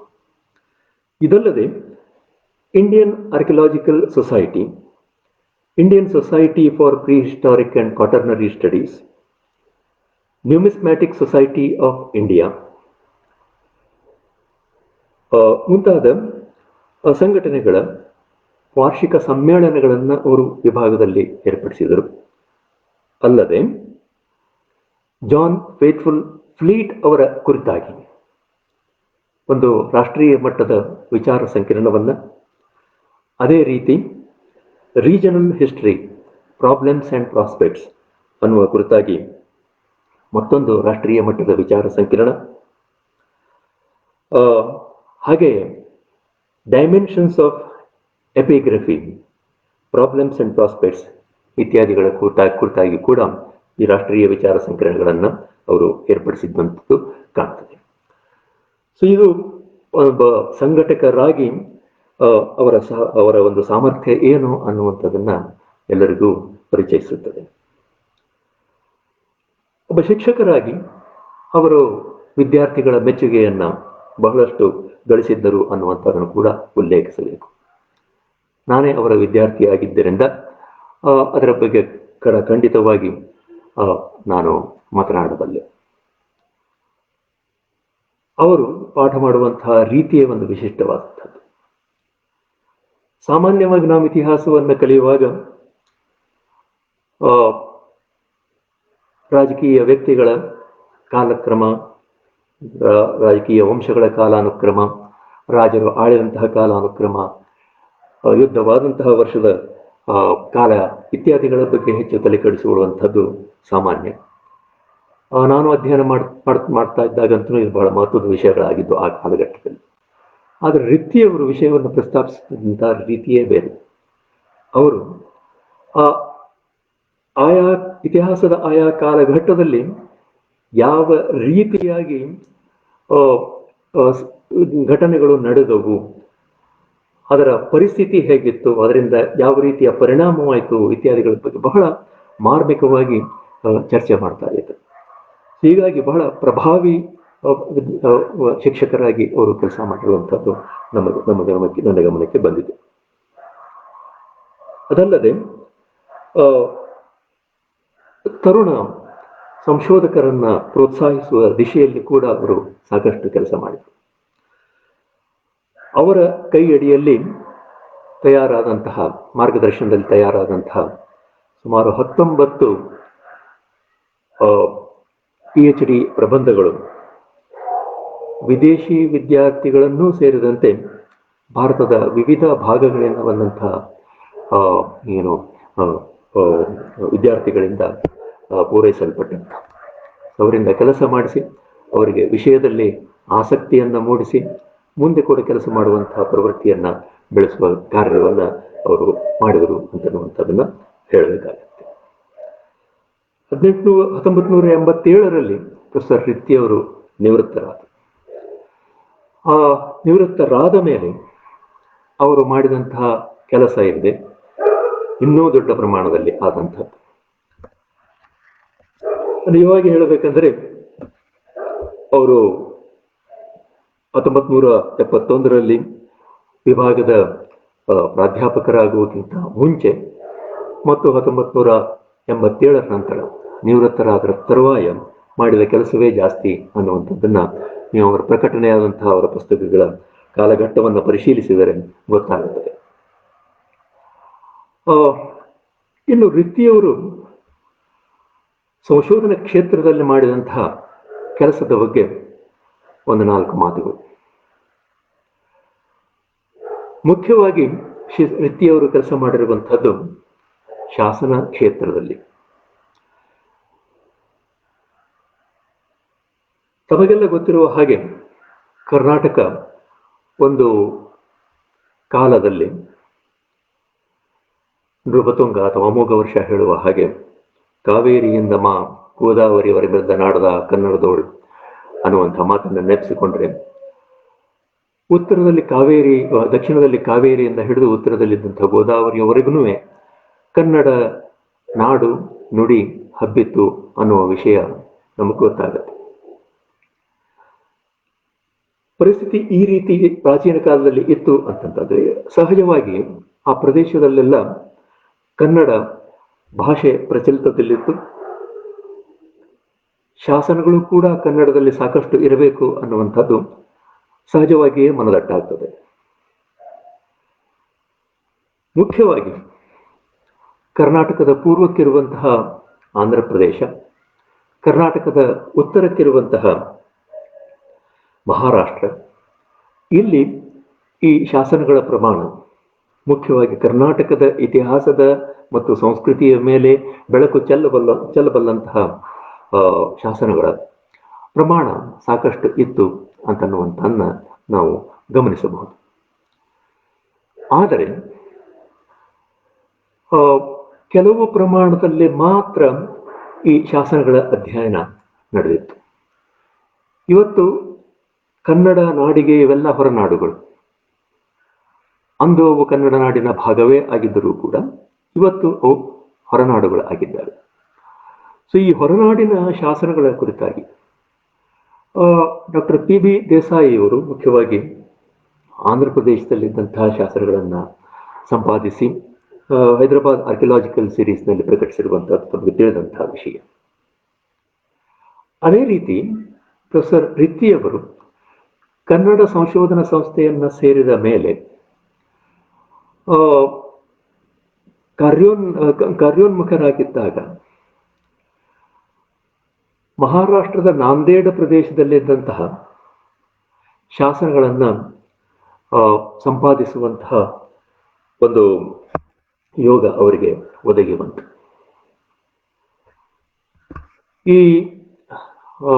ಈ ಒಂದು ಕಾರ್ಯದಲ್ಲಿ ಅವರಿಗೆ ಸಹಾಯಕ್ಕಾಗಿ ನಿಂತವರು ಜಿ.ಸಿ. ಶೇಳ್ಕೆಯವರು. ನಾಂದೇಡ್ ಮಹಾವಿದ್ಯಾಲಯದಲ್ಲಿ ಒಂದು ಸಲ ಇವರು ಇತಿಹಾಸ ಸಮ್ಮೇಳನದ ಕಾರ್ಯಕ್ಕೋಸ್ಕರ ಹೋಗಿದ್ದಾಗ ಅಲ್ಲಿಯ ಕುಲಪತಿಗಳೊಂದಿಗೆ ಇವರ ಮಾತುಕತೆ ಆದಾಗ ಕುಲಪತಿಗಳು ಬಹಳ ಈ ಶಾಸನಶಾಸ್ತ್ರದ ಬಗ್ಗೆ ಆಸಕ್ತಿ ತಳೆದು ಮಹಾರಾಷ್ಟ್ರದಲ್ಲಿರುವಂತಹ ಶಾಸನಗಳು ಕೂಡ ಒಂದೆಡೆ ಬಂದು ಪ್ರಕಟ ಆಗಬೇಕು ಅನ್ನುವಂತಹ ಒಂದು ಅಭಿಲಾಷೆಯನ್ನು ವ್ಯಕ್ತಪಡಿಸಿದಾಗ ರಿತ್ತಿಯವರು ಆ ಒಂದು ಅಭಿಲಾಷೆಯನ್ನ ಏರ್ಪಡಿಸುವುದಕ್ಕೋಸ್ಕರ ಶೇಳ್ಕೆಯವರ ಸಹಾಯದಿಂದ ಮಹಾರಾಷ್ಟ್ರದ ನಾಂದೇಡ್ ಜಿಲ್ಲೆಯ ಹಲವು ಶಾಸನಗಳನ್ನ ಸಂಪಾದಿಸಿ ಪ್ರಕಟಿಸುವಂತಹ ಕಾರ್ಯಕ್ಕೆ ಕೈ ಹಾಕಿದರು. 1968ರಲ್ಲಿ ಈ ಪುಸ್ತಕ ಇನ್ಸ್ಕ್ರಿಪ್ಷನ್ಸ್ ಫ್ರಾಮ್ ನಾಂದೇಡ್ ಡಿಸ್ಟ್ರಿಕ್ಟ್ ಅನ್ನುವಂಥ ಹೆಸರಿನೊಂದಿಗೆ ಪ್ರಕಟ ಆಯಿತು. ಅದೇ ರೀತಿ ಅವರು ಒಂದು ಅವರ ಒಂದು ಕಾರ್ಯವೈಖರಿಯ ಒಂದು ವಿಶೇಷ ಅಂತಂತಂದ್ರೆ, ಜಿ.ಸಿ. ಶೇಳ್ಕೆ ಅವರೊಟ್ಟಿಗೆ ಕೆಲಸ ಮಾಡಿದ್ದು ಶಾಸನಗಳ ಸಂಗ್ರಹ ಕಾರ್ಯಕ್ಕಾಗಿ ಮಾತ್ರ. ಓದುವುದರಲ್ಲಿ ಅವರು ತರಬೇತಿ ಹೊಂದಿದವರಲ್ಲ. ಆದರೆ ಆ ಓದುವ ಕೆಲಸವನ್ನ ಪೂರ್ತಿಯಾಗಿ ಜವಾಬ್ದಾರಿಯುತವಾಗಿ ಮಾಡಿದಂಥವರು ಪ್ರೊಫೆಸರ್ ರಿತ್ತಿಯವರು. ಹಾಗಿದ್ದಾಗ್ಯೂ ಕೂಡ ಆ ಕೃತಿ ಪ್ರಕಟವಾಗುವಾಗ ಪ್ರೊಫೆಸರ್ ರಿತ್ತಿ ಅವರು ಜಿ.ಸಿ. ಶೇಳ್ಕೆ ಅವರ ಹೆಸರನ್ನು ಅಲ್ಲಿ ಸೇರಿಸಿರುವುದನ್ನು ಗಮನಿಸಬೇಕು ನಾವು. ಹಾಗೆ ಯಾಕೆ ಮಾಡಿದೆ ಅಂತನ್ನುವುದರ ಬಗ್ಗೆ ತಾವೇ ಅವರು ಬರೆದದ್ದಿದೆ. ಮಹಾರಾಷ್ಟ್ರ ಈಗ ಮರಾಠಿ ಭಾಷಿಕರಿಂದ ತುಂಬಿರುವಂತಹ ಪ್ರದೇಶ. ಕನ್ನಡ ಬಲ್ಲವರು ಅಲ್ಲಲ್ಲಿ ಇದ್ದರೂ ಕೂಡ ಆ ಕನ್ನಡದ ಜ್ಞಾನದ ಪ್ರಮಾಣ ಕಡಿಮೆ. ಕನ್ನಡದಲ್ಲಿರುವ ಶಾಸನಗಳನ್ನು ಅವರು ಓದಿ ಸಂಪಾದಿಸುವಂತಹ ಒಂದು ಮಟ್ಟಕ್ಕೆ ಬಂದಂತಹ ವಿದ್ವಾಂಸರು ಅಲ್ಲಿದ್ದಂಥದ್ದು ತೀರಾ ಕಡಿಮೆ. ಹೀಗಾಗಿ ಪರ್ಯಾಯವಾಗಿ ಅವರು ಆಲೋಚಿಸಿ ಆ ಪ್ರದೇಶದಲ್ಲೇ ಇರುವಂತಹ ಯಾರಾದರೂ ವ್ಯಕ್ತಿಗಳು ಈ ಶಾಸನಗಳ ಬಗ್ಗೆ ಆಸಕ್ತಿ ತಿಳಿದು ಅವುಗಳನ್ನು ಸಂಗ್ರಹಿಸುವಂತಹ ಕಾರ್ಯ ಮಾಡಿದರು ಅಂತಂತಂದ್ರೆ, ಸಹಜವಾಗಿ ಇನ್ನು ಕೆಲವರು ಬೇರೆ ಪ್ರದೇಶದಲ್ಲಿದ್ದಂಥವರು ಕೂಡ ಆಸಕ್ತಿ ತಳೆದು ಇಂಥ ಕೆಲಸ ಮಾಡುವುದು ಸಾಧ್ಯ ಇದೆ. ಅದಕ್ಕೊಂದು ರೀತಿಯ ಪ್ರೋತ್ಸಾಹ ಎಂಬುವಂತೆ ಅವರು ಜಿ.ಸಿ. ಶೇಳ್ಕೆ ಅವರ ಹೆಸರನ್ನ ಈ ಪುಸ್ತಕದ ಲೇಖಕರಾಗಿ ಜಂಟಿಯಾಗಿ ತೋರಿಸಿದ್ದಿದೆ. ಅದರ ಪರಿಣಾಮವೂ ಆಯಿತು ಅಂತನ್ನುವಂಥದ್ದನ್ನು ನಾವು ಪರಿಗಣಿಸಬೇಕು. ಮುಂದೆ 12 ಸಂಪುಟಗಳು ಮಹಾರಾಷ್ಟ್ರದ ಶಾಸನಗಳ ಕುರಿತಾಗಿ ಅವರಿಂದ ಪ್ರಕಟಿಸಲ್ಪಟ್ಟಂಥವು. ಒಂದು ಶೋಲಾಪುರ ಜಿಲ್ಲೆಯ ಶಾಸನಗಳು, ಇನ್ನೊಂದು ಕೊಲ್ಲಾಪುರ ಜಿಲ್ಲೆಯ ಶಾಸನಗಳು ಅನ್ನುವಂಥ ಈ 3 ಕೃತಿಗಳಲ್ಲಿಯೂ ಕೂಡ ನೀವು ಗಮನಿಸುವ ಹಾಗೆ ಪ್ರೊಫೆಸರ್ ರಿತ್ತಿಯವರ ಹೆಸರು ಮೊದಲಿದ್ದರೂ ಕೂಡ ಆ ಶಾಸನಗಳನ್ನು ಸಂಗ್ರಹಿಸಿದಂಥವರ ಹೆಸರು ಎರಡನೆಯ ಲೇಖಕರಾಗಿ ಉಲ್ಲೇಖಿತವಾಗಿದೆ. ಹೀಗಾಗಿ ಈ ಇನ್ಸ್ಕ್ರಿಪ್ಷನ್ಸ್ ಫ್ರಮ್ ಶೋಲಾಪುರ್ ಡಿಸ್ಟ್ರಿಕ್ಟ್ ಎನ್ನುವುದರಲ್ಲಿ ಆನಂದ್ ಕುಂಬಾರ್ ಅವರ ಹೆಸರು, ಹಾಗೆಯೇ ಈ ಕೊಲ್ಹಾಪುರ ಜಿಲ್ಲೆಯ ಶಾಸನ ಇವುಗಳನ್ನು ಪ್ರಕಟಿಸಿದಾಗ ಅದರೊಟ್ಟಿಗೆ ಅನಂತ ಕರವೀರ್ಕರ್ ಅವರ ಹೆಸರು ಜೋಡಿಸಿರುವಂಥದ್ದು ಕಾಣ್ತದೆ ನಮಗೆ. ಇದರಿಂದ ಸಾಕಷ್ಟು ಪರಿಣಾಮ ಆಗಿರುವುದಂತೂ ನಿಜ. ಅವರ ಆಸಕ್ತಿಯಿಂದ ಈ ಇಬ್ಬರು ವ್ಯಕ್ತಿಗಳು ಕೂಡ ಸ್ವತಃ ಆಸಕ್ತಿಯಿಂದ, ಸ್ವತಃ ಖರ್ಚಿನಿಂದ ಹಳ್ಳಿಗಳಿಗೆ ಹೋಗಿ ಅಲ್ಲಿರುವ ಶಾಸನಗಳನ್ನು ಸಂಗ್ರಹಿಸಿ ರಿತ್ತಿಯವರ ಕಡೆಗೆ ತಂದುಕೊಟ್ಟು ಅವುಗಳನ್ನು ಸಂಪಾದಿಸುವ ಕೆಲಸವನ್ನ ಮಾಡಲಿಕ್ಕೆ ಅನುಕೂಲ ಮಾಡಿಕೊಟ್ಟಂಥವ್ರು. ಸೊ ಆ ರೀತಿಯಾಗಿ ಕರ್ನಾಟಕದ ಹೊರಗಿದ್ದಂತಹ ಪ್ರದೇಶದ 3 ಶಾಸನ ಸಂಪುಟಗಳು ಪ್ರಕಟವಾದವು ಅಂತನ್ನುವಂಥದ್ದು ನಾವು ಗಮನಿಸಬೇಕಾದಂತಹ ವಿಚಾರ.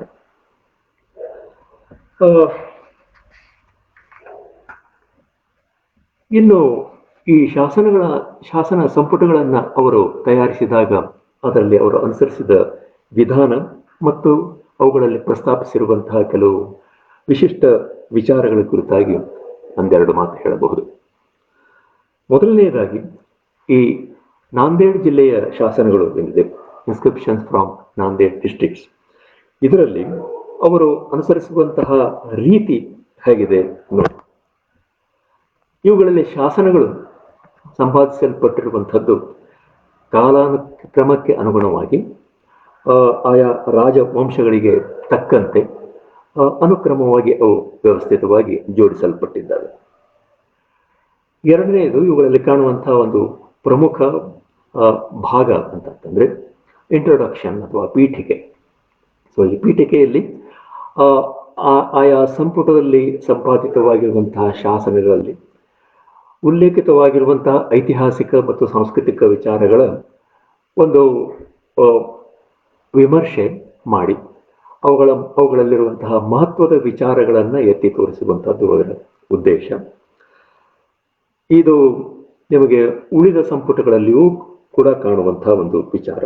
ಸಾಮಾನ್ಯವಾಗಿ ಶಾಸನ ಸಂಪುಟಗಳು ಈ ಸಂಪಾದಿಸಲ್ಪಟ್ಟಾಗ ಈ ರೀತಿಯ ಒಂದು ವ್ಯವಸ್ಥೆ ಇದ್ದೇ ಇರ್ತದೆ, ಒಂದು ಇಂಟ್ರಡಕ್ಷನ್ ಅನ್ನುವಂಥದ್ದು ಇದ್ದೇ ಇರಲಿ. ಇನ್ನು ಆ ಶಾಸನಗಳ ಪಾಠವನ್ನು ಕೊಡುವಾಗ ಅವರು ಸಂಸ್ಕೃತದಲ್ಲಿ ನಾಗರಿ ಲಿಪಿಯಲ್ಲಿ ಇರುವಂತಹ ಶಾಸನಗಳನ್ನ ನಾಗರಿ ಲಿಪಿಯಲ್ಲಿಯೇ, ಕನ್ನಡದಲ್ಲಿರುವಂತಹ ಶಾಸನಗಳನ್ನ ಕನ್ನಡದಲ್ಲಿಯೇ ಕೊಟ್ಟಿರುವುದು ಅಷ್ಟೇ ಅಲ್ಲದೆ ಇನ್ನೊಂದು ವಿಭಾಗವನ್ನ ಮಾಡಿ ಆ ವಿಭಾಗದಲ್ಲಿ ರೋಮನ್ ಲಿಪಿಯಲ್ಲಿ ಕೂಡ ಆ ಶಾಸನಗಳ ಪಠ್ಯವನ್ನ ಅವರು ಕೊಟ್ಟಿರುವುದು ಕಾಣ್ತದೆ. ಹೀಗೆ ಯಾಕೆ ಮಾಡಿದ್ದಾರೆ ಅಂತನ್ನುವಂಥದ್ದನ್ನ ನಾವು ಸ್ವಲ್ಪ ಗಮನಿಸಬೇಕಾಗುತ್ತೆ. ನಾವಾಗಲೇ ಕಂಡ ಹಾಗೆ ಈ ಹೊರನಾಡಿನ ಶಾಸನಗಳು ಆಗಿದ್ದರಿಂದ ಮಹಾರಾಷ್ಟ್ರದಲ್ಲಿ ಇರುವಂತಹ ಆಸಕ್ತ ವಿದ್ವಾಂಸರಾಗ್ಲಿ ಸಂಶೋಧಕರಾಗ್ಲಿ ಈ ಪುಸ್ತಕವನ್ನು ಬಳಸಿಕೊಳ್ಳಬೇಕು ಅಂತಂದ್ರೆ ಅವರಿಗೆ ಕನ್ನಡ ಲಿಪಿಯ ಜ್ಞಾನ ಇಲ್ಲದೆ ಹೋದ್ರೆ ಆ ಶಾಸನಗಳನ್ನು ಓದಲಿಕ್ಕೆ ಅವರಿಗೆ ಸಾಧ್ಯ ಆಗ್ತಾ ಇರಲಿಲ್ಲ. ಆದ್ದರಿಂದ ರೋಮನ್ ಲಿಪಿಯಲ್ಲೇ ಕೊಟ್ಟರೆ ಅದನ್ನ ಅವರಿಗೆ ಓದಲು ಅನುಕೂಲ ಆಗ್ತದೆ ಅನ್ನುವಂಥದ್ದು ಮುಖ್ಯ ವಿಚಾರ ಇಲ್ಲಿ. ಹಾಗಾಗಿ ಒಂದು ಪ್ರತ್ಯೇಕ ವಿಭಾಗವನ್ನ ಈ ರೋಮನ್ ಲಿಪಿಯಲ್ಲಿ ಶಾಸನದ ಪಠ್ಯಗಳನ್ನು ಕೊಡುವುದಕ್ಕೋಸ್ಕರ ಅವರು ಏನು ಇಟ್ಟಿರುವಂತದ್ದು ಕಾಣ್ತದೆ ನಮಗೆ. ಹಾಗೆ ಒಂದು ವಿಭಾಗ ಈ ಶಾಸನಗಳ ಸಾರಾಂಶವನ್ನ ಕುರಿತಾಗಿ. ಇದೆಲ್ಲ ಬರೀ ನಿಮಗೆ ಆಯಾ ಶಾಸನ ಸಂಖ್ಯೆಗೆ ಅನುಗುಣವಾಗಿ ಪ್ರತಿಯೊಂದು ಶಾಸನದ ಇಂಗ್ಲಿಷ್ ಸಾರಾಂಶವನ್ನ ಅವರು ಕೊಟ್ಟಿದ್ದಾರೆ. ಇದಲ್ಲದೆ ನಿಮಗೆ ಕೆಲವು ನಕಾಶೆಗಳು, ಕೆಲವು ಶಾಸನಗಳ ಚಿತ್ರಗಳು ಕೂಡ ಅವುಗಳಲ್ಲಿದೆ, ಮತ್ತು ಇಂಡೆಕ್ಸ್ ಅನ್ನುವಂತಹ ಭಾಗ ಏನಿದೆ, ಪದಸೂಚಿ ಅನ್ನುವಂತಹ ಭಾಗ ಇದ್ದೇ ಇದೆ ಅನ್ನುವಂತಹ ಮಾತನ್ನು ನಾವು ಗಮನಿಸಬೇಕು. ಈ ಕೃತಿಯಲ್ಲಿ ಬಂದಿರುವಂತಹ ಕೆಲವು ವಿಶಿಷ್ಟ ವಿಚಾರಗಳನ್ನ ಅವರು ಪೀಠಿಕೆಯಲ್ಲಿ ಪರಾಮರ್ಶಿಸುವಾಗ ಪ್ರಸ್ತಾಪಿಸಿದ್ದಾರೆ. ಒಂದು ಮುಖ್ಯ ವಿಶೇಷ ಅವರು ಇದರಲ್ಲಿ ಚರ್ಚಿಸಿರುವಂತಹದ್ದು ಈ ರಾಷ್ಟ್ರಕೂಟರ ರಾಜಧಾನಿಯಾಗಿ ಕಂಧಾರ ಕೆಲವು ಕಾಲ ಇದ್ದಿರಬೇಕು ಅನ್ನುವಂಥ ವಿಚಾರವನ್ನ ಅವರು ಪ್ರಸ್ತಾಪಿಸಿದ್ದಾರೆ. ಕಂಧಾರ ಪುರವರೇಶ್ವರ ಅನ್ನುವಂತಹ ಮಾತು ಕೆಲವು ಶಾಸನಗಳಲ್ಲಿ ರಟ್ಟರಿಗೆ ಅನ್ವಯವಾಗಿ ಬಂದಿದೆ. ಈ ಕಂಧಾರದಲ್ಲಿ ದೊರೆತಿರುವಂತಹ ಶಾಸನಗಳಲ್ಲಿ ಒಂದು ಶಾಸನ ರಾಷ್ಟ್ರಕೂಟ ಕೃಷ್ಣನ ಕಾಲದ್ದು, ಸಂಸ್ಕೃತ ಭಾಷೆಯಲ್ಲಿದೆ. ಬಹಳಷ್ಟು ವಿಚಾರಗಳನ್ನ ಅದರಲ್ಲಿ ಪ್ರಸ್ತಾಪಿಸಲಾಗಿದೆ. ಇದನ್ನು ಮೊದಲು DC ಸರ್ಕಾರ್ ಅವರು ಸಂಪಾದಿಸಿದರೂ ಕೂಡ ಅದರಲ್ಲಿ ಪ್ರಸ್ತಾಪವಾಗಿರುವ ವಿಷಯಗಳ ಬಗ್ಗೆ ರೀತಿಯವರು ಆಡುವ ಮಾತುಗಳೇನಿದ್ದಾರೆ ವಿಶೇಷವಾಗಿದ್ದ ಒಂದು ವಿಷಯ, ಈ ರಾಷ್ಟ್ರಕೂಟರಿಗೂ ಈ ಮರಾಠವಾಡ ಪ್ರದೇಶಕ್ಕೂ ಇದ್ದಂತಹ ಸಂಬಂಧದ ಕುರಿತಾಗಿ. ಲತ್ತಲೂರು, ಇಂದಿನ ಲಾತೂರ್, ಮಹಾರಾಷ್ಟ್ರದಲ್ಲಿರುವಂತಹ ಲಾತೂರ್, ಇದು ಕೂಡ ಒಂದು ರಾಷ್ಟ್ರಕೂಟ ರಾಜಧಾನಿಯಾಗಿತ್ತು. ಲತ್ತಲೂರ ಪುರವರಾಧೀಶ್ವರ ಅನ್ನುವಂತಹ ಮಾತು ಬರ್ತದೆ ಕೆಲವು ಶಾಸನಗಳಲ್ಲಿ. ಹಾಗೆಯೇ ಇಂದು ಆಂಧ್ರ ಪ್ರದೇಶದಲ್ಲಿರುವಂತಹ ಬೋಧನ್ ಕೂಡ ಒಂದು ರಾಷ್ಟ್ರಕೂಟ ವಂಶದ ರಾಜಧಾನಿ ಆಗಿತ್ತು ಅನ್ನುವ ಮಾತುಗಳನ್ನು ಪ್ರಸ್ತಾಪಿಸಿ ಮರಾಠವಾಡ ಪ್ರದೇಶದಲ್ಲಿ ಈ ರಾಷ್ಟ್ರಕೂಟರ ಪ್ರಭಾವ ಕಾರ್ಯ ಎಲ್ಲ ನಡೀತಾ ಇತ್ತು ಅನ್ನುವುದರ ಬಗ್ಗೆ ಅವರು ಪ್ರಸ್ತಾಪಿಸಿದ್ದಾರೆ. ಅದಲ್ಲದೆ ಸರ್ವಲೋಕಾಶ್ರಯ ಮಂಟಪ ಅನ್ನುವಂತಹ ಒಂದು ಉಲ್ಲೇಖ ಈ ಕೃಷ್ಣನ ಶಾಸನದಲ್ಲಿ, ಕಂಧಾರದಲ್ಲಿರುವಂತಹ ಶಾಸನದಲ್ಲಿ ಬರ್ತದೆ. ಅದಕ್ಕೆ ಇತರ ವಿದ್ವಾಂಸರು ನೀಡಿರುವಂತಹ ಒಂದು ವಿವರಣೆ ಅಂತಂದ್ರೆ, ಈ ಸತ್ಯಾಶ್ರಯ ಅನ್ನುವ ಹಾಗೆಯೇ ಸರ್ವಲೋಕಾಶ್ರಯ ಅನ್ನುವುದು ಕೂಡ ಒಂದು ರಾಷ್ಟ್ರಕೂಟ ಕೃಷ್ಣನ ಬಿರುದಾಗಿತ್ತು. ಸೊ ಆ ಬಿರುದಿನಲ್ಲಿ ಅವನು ನಿರ್ಮಾಣ ಮಾಡಿದಂತಹ ಒಂದು ಮಂಟಪ ಅನ್ನುವ ಅರ್ಥದಲ್ಲಿ ಇತರ ವಿದ್ವಾಂಸರು ಅದನ್ನ ಪ್ರಸ್ತಾಪಿಸಿದ್ದಿದೆ. ಅದರ ರೀತಿಯವರು ಇದರ ಬಗ್ಗೆ ಏನ್ ಹೇಳ್ತಾರೆ ಅಂತಂದ್ರೆ, ಈ ಸರ್ವಲೋಕಾಶ್ರಯ ಅನ್ನುವಂಥದ್ದು ಒಂದು ಬಿರುದ ಅಲ್ಲ, ಇದು ಎಲ್ಲರಿಗೂ ಆಶ್ರಯ ನೀಡುವಂತಹ ಒಂದು ಮಂಟಪ ಅನ್ನುವ ಅರ್ಥದಲ್ಲಿ ನಿರ್ಮಾಣವಾಗಿರುವಂತಹ ಮಂಟಪ. ಆದ್ದರಿಂದ ದೀನ ದಲಿತರಿಗೆ ಸಂಬಂಧಪಟ್ಟಂತಹ ಒಂದು ಆಶ್ರಯವಾಗಿದ್ದಂತಹ ಒಂದು ಮಂಟಪ ಎಂಬುದಾಗಿ ಅವರು ಪ್ರಸ್ತಾಪಿಸಿದ್ದು ಕಾಣ್ತದೆ ನಮಗೆ. ಅದೇ ರೀತಿ ಕಂಧಾರದ ಒಂದು ಪ್ರಾಚೀನತೆಯ ಬಗ್ಗೆ ಕೂಡ ಅವರು ಮಾತನಾಡುವಾಗ ಇತರ ವಿದ್ವಾಂಸರು ಭಾವಿಸಿರುವಂತೆ ಅದು ರಾಷ್ಟ್ರಕೂಟ ಮುಮ್ಮಡಿ ಕೃಷ್ಣನ ಕಾಲದಲ್ಲಿ ಸ್ಥಾಪಿತವಾದಂತಹ ಸ್ಥಳವಾಗಿರದೆ ಅದಕ್ಕಿಂತ ಪ್ರಾಚೀನ ಕಾಲದಿಂದಲೂ ಅಸ್ತಿತ್ವದಲ್ಲಿತ್ತು ಅನ್ನುವ ಬಗ್ಗೆ ಒಂದೆರಡು ಉಲ್ಲೇಖಗಳನ್ನ ಅವರು ಕೊಡ್ತಾ ಇದ್ದಾರೆ. ಅದರಲ್ಲಿ ಒಂದು ಮುಖ್ಯವಾದಂತಹದ್ದು ಅಂತಂದ್ರೆ ಕಂಧಾರದ ಶಾಸನಗಳಲ್ಲಿಯೇ ಉಲ್ಲೇಖವಾಗಿರುವಂತಹ ಬಂಕೇಶ್ವರ ಅನ್ನುವಂತಹ ಒಂದು ದೇವಸ್ಥಾನದ ಉಲ್ಲೇಖ.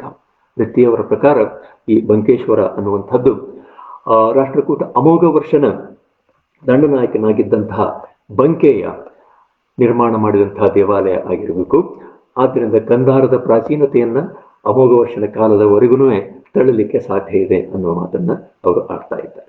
ಇತರ ಪುರಾವೆಗಳನ್ನು ಕೂಡ ಅವರು ಅಲ್ಲಲ್ಲಿ ಅದಕ್ಕೆ ಕೊಡ್ತಾ ಇದ್ದಾರೆ. ಇದಷ್ಟೇ ಅಲ್ಲದೆ ಆಮರ್ದಕಪುರದ ರಟ್ಟರ ಬಗ್ಗೆ, ವಾಜಿ ವಂಶಜರ ಬಗ್ಗೆ, ಹಾಗೆ ವಹ್ನಿ ವಂಶಜರ ಬಗ್ಗೆ, ಏನೋ ಈ ಪ್ರಾದೇಶಿಕ ಅರಸು ಮನೆತನಗಳಿದ್ದಾಗ ಸಣ್ಣ ಪುಟ್ಟ ಮನೆತನಗಳು ಅವುಗಳ ಬಗ್ಗೆ ಅವರು ಅಲ್ಲಿ ದೊರೆತಿರುವಂತಹ ಶಾಸನಗಳ ಆಧಾರದ ಮೇಲೆ ಚರ್ಚಿಸಿದ್ದನ್ನು ಕಾಣಬಹುದು ನಾವು.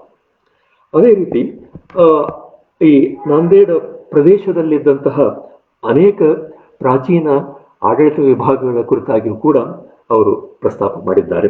ಕರಡಿಕಲ್ಲು 1000, ಆಮೇಲೆ ಅವರವಾಡಿ 700, ಬೋಧನ 700 ಮುಂತಾದ ಆಡಳಿತ ವಿಭಾಗಗಳನ್ನ ಹೆಸರಿಸುವಾಗ ಹೇಗೆ ಕರ್ನಾಟಕದಲ್ಲಿ ನಾವು ಈ ಒಂದು ಸ್ಥಳದ ಹೆಸರಿಗೆ ಸಂಖ್ಯೆಯನ್ನ ಜೋಡಿಸಿ ಆಡಳಿತ ವಿಭಾಗವನ್ನು ನಿರ್ದೇಶಿಸುವಂತಹ ಪರಂಪರೆ ಇದೆಯೋ, ಬೆಳವಲ 300, ಗಂಗವಾಡಿ 96,000 ಇತ್ಯಾದಿ, ಆ ರೀತಿ ವಿಧಾನ ಅಲ್ಲಿ ಕೂಡ ಇದ್ದದ್ದನ್ನ ಅವರು ಎತ್ತಿ ತೋರಿಸ್ತಾರೆ. ಹಾಗೆಯೇ ಧಾರ್ಮಿಕ ಮತ್ತು ಸಾಹಿತ್ಯಿಕ ಮಹತ್ವದ ಉಲ್ಲೇಖಗಳನ್ನು ಕೂಡ ಅವರು ಮಾಡಿರುವಂಥದ್ದು ನಮಗೆ ಕಾಣ್ತಾ ಇದೆ. ಸೊ ಈ ಒಂದು ನಾಂದೇಡ್ ಜಿಲ್ಲೆಯ ಶಾಸನಗಳು ಅನ್ನುವಂಥ ಒಂದು ಪುಸ್ತಕದ ಬಗ್ಗೆ ನಾನು ಸ್ವಲ್ಪ ಜಾಸ್ತಿ ಮಾತಾಡಿದೆ. ಯಾಕೆ ಅಂತಂದ್ರೆ ಅವರ ಒಂದು ಶಾಸನಗಳನ್ನು ಸಂಪಾದಿಸುವಂತಹ ರೀತಿಯಲ್ಲಿ ಅವರು ರೂಪಿಸಿಕೊಂಡಂತಹ ಒಂದು ವಿಧಾನ ಏನಿದೆ, ಆ ವಿಧಾನದ ಛಾಪು ಈ ಗ್ರಂಥದಲ್ಲಿ ಮೊದಲು ಕಾಣ್ತದೆ ನಮಗೆ. ತದನಂತರ ಬಂದಂತಹ ಸೊಲ್ಲಾಪುರ ಜಿಲ್ಲೆಯ ಶಾಸನಗಳಲ್ಲಿ ಅಥವಾ ಕೊಲ್ಲಾಪುರ ಜಿಲ್ಲೆಯ ಶಾಸನಗಳಲ್ಲಿ ಅಥವಾ ಎಪಿಗ್ರಫಿಯ ಕರ್ನಾಟಕ 24ನೇ ಸಂಪುಟ ತುಮಕೂರು ಜಿಲ್ಲೆಗೆ ಸಂಬಂಧಪಟ್ಟಂತದ್ದು ಅವರು ಪುನರ್ ಸಂಪಾದಿಸಿರುವಂತಹದ್ದು, ಅದರಲ್ಲಿ ಆಗಲಿ ನಿಮಗೆ ಇದೇ ರೀತಿಯ ಒಂದು ವ್ಯವಸ್ಥೆಯನ್ನ ಅವರು ಅನುಸರಿಸಿರುವಂತದ್ದು ಕಾಣ್ತದೆ. ಮುಖ್ಯವಾಗಿ ಪೀಠಿಕೆಯನ್ನ ಬರೆಯುವಂತ ಒಂದು ರೀತಿಯಲ್ಲಿ ಮತ್ತು ಈ ಅವುಗಳಲ್ಲಿ ಶಾಸ್ತ್ರಗಳನ್ನು ಸಂಪಾದಿಸುವಾಗ ಅವಳು ಪ್ರಕಟಿಸುವಾಗ ಅವರು ಅನುಸರಿಸುವಂತಹ ರೀತಿ, ಉದಾಹರಣೆಗೆ ನಾಗರಿ ಶಾಸನಗಳನ್ನು ನಾಗರಿ ಲಿಪಿಯಲ್ಲಿ, ಕನ್ನಡ ಶಾಸನಗಳನ್ನು ಕನ್ನಡ ಲಿಪಿಯಲ್ಲಿ, ಆಮೇಲೆ ಅವುಗಳ ರೋಮನ್ ಲಿಪ್ಯಂತರವನ್ನು ಕೂಡ ಕೊಟ್ಟು ಅವರು ಅದರ ಸಾರಾಂಶವನ್ನು ಕೊಡುವಂತಹ ಒಂದು ಪರಂಪರೆಯನ್ನು ರೂಪಿಸಿಕೊಂಡಿದ್ದಾರೆ. ಅದೆಲ್ಲ ನಿಮಗೆ ಉಳಿದ ಗ್ರಂಥಗಳಲ್ಲಿಯೂ ಕಾಣುವಂಥದ್ದು. ಅದರೊಟ್ಟಿಗೆ ನಾವು ಈಗ ಸೊಲ್ಲಾಪುರ ಜಿಲ್ಲೆಯ ಶಾಸನಗಳು ಏನಿದೆ 2000 ವರ್ಷದಲ್ಲಿ ಪ್ರಕಟವಾದಂತಹ ಕೃತಿ 40 ಶಾಸನಗಳನ್ನ ಒಳಗೊಂಡಿದೆ. ಈ ನಾಂದೇಡ ಶಾಸನಗಳಾಗಲಿ ಅಥವಾ ಸೊಲ್ಲಾಪುರ ಶಾಸನಗಳಾಗಲಿ ಅಥವಾ ಕೊಲ್ಲಾಪುರ ಶಾಸನಗಳಾಗಲಿ ಆಯಾ ಜಿಲ್ಲೆಯ ಎಲ್ಲ ಶಾಸನಗಳನ್ನ ಒಳಗೊಂಡಿಲ್ಲ. ವಿಶೇಷವಾಗಿ ಸಹ ವಿದ್ವಾಂಸರು ಅಥವಾ ಲೇಖಕರು ಏನು ಸಂಗ್ರಹಿಸಿದ್ದಾರೆ ಆ ಶಾಸನಗಳನ್ನಷ್ಟೇ ಅವರು ಪ್ರಕಟಿಸಿರುವಂಥದ್ದು. ಕೆಲವು ಮುಂಚೆ ಅಪ್ರಕಟಿತವಾಗಿರುವಂತಹ ಶಾಸನಗಳು ಕೂಡ ಅವುಗಳಲ್ಲಿ ಸೇರಿದಾವೆ ಅನ್ನುವಂಥದ್ದನ್ನ ನಾವು ಗಮನಿಸಬಹುದು. ಈ 40 ಶಾಸನಗಳಲ್ಲಿ ಅವರು ಪ್ರಸ್ತಾಪಿಸಿರುವಂತಹ ಒಂದು ಮುಖ್ಯ ಶಾಸನವನ್ನ ಕುರಿತು ಮಾತ್ರ ನಾನು ಇಲ್ಲಿ ಪ್ರಸ್ತಾಪಿಸಲಿಕ್ಕೆ ಇಚ್ಛೆ ಪಡ್ತೇನೆ. ಇದು ಸೊಲ್ಲಾಪುರದಲ್ಲಿ ದೊರೆತಿರುವಂತಹ ಒಂದು ಶಿಲಾಶಾಸನ, 13ನೇ ಶತಮಾನದ ಕನ್ನಡ ಲಿಪಿಯಲ್ಲಿ ಇರುವಂಥದ್ದು. ವಿವಾಹ ಪುರಾಣ ಅನ್ನುವ ಹೆಸರಿನಲ್ಲಿ ರಚಿತವಾಗಿರುವಂಥದ್ದು. ಮುಂದೆ ಚಿದಾನಂದ ಮೂರ್ತಿಯವರು ಈ ಶಾಸನ ಒಂದು ವಿಶಿಷ್ಟ ಷಟ್ಪದಿಯಲ್ಲಿದೆ ಅಂತನ್ನುವ ಮಾತನ್ನು ಕೂಡ ಬೆಳಕಿಗೆ ತಂದಿದ್ದಾರೆ. ಸೊ ಇದರಲ್ಲಿ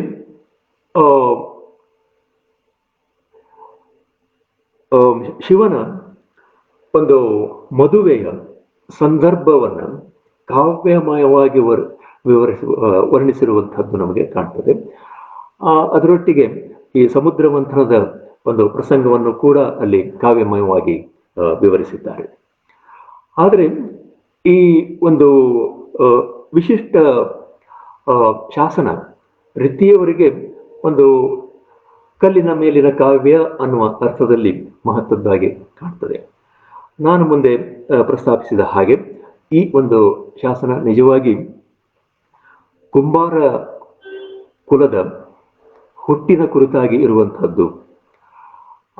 ಅವರು ಒಂದು ರೀತಿಯ ತಮ್ಮ ಒಂದು ಸಮುದಾಯದಲ್ಲಿ, ವ್ಯಾಪಾರಸ್ಥರ ಸಮುದಾಯದಲ್ಲಿ ಒಂದು ಪ್ರತಿಷ್ಠೆಯ ಸ್ಥಾನವನ್ನ ಗುರುತಿಸಿಕೊಳ್ಳೋದಕ್ಕೋಸ್ಕರ ರೂಪಿಸುವಂತ ಒಂದು ವಿಶಿಷ್ಟ ಕಾವ್ಯ ಇದು ಅಂತ ಅನ್ನುವಂಥದ್ದನ್ನ ನಾನು ಮುಂದೆ ಒಂದು ಲೇಖನದಲ್ಲಿ ಬರೆದು ತೋರಿಸಿದ್ದೇನೆ. ಚಿದಾನಂದ ಮೂರ್ತಿ ಅವರು ಕೂಡ ಆ ಮಾತನ್ನ ಹೇಳಿದ್ದೆ. ಸೊ ಅದರಲ್ಲಿ ಬರುವಂತಹ ಒಂದು ಮಾತು, ಈ ಕುಂಬಾರರನ್ನ ಸಾಲೆ ಸಾಸಿರುವರು ಅಂತ ಕರೆದಿದ್ದಾರೆ. ಇದರೊಳಗೆ ಆ ಒಂದು ಸಂಘಟನೆಯ ಕರೆದಿದ್ದಾರೆ.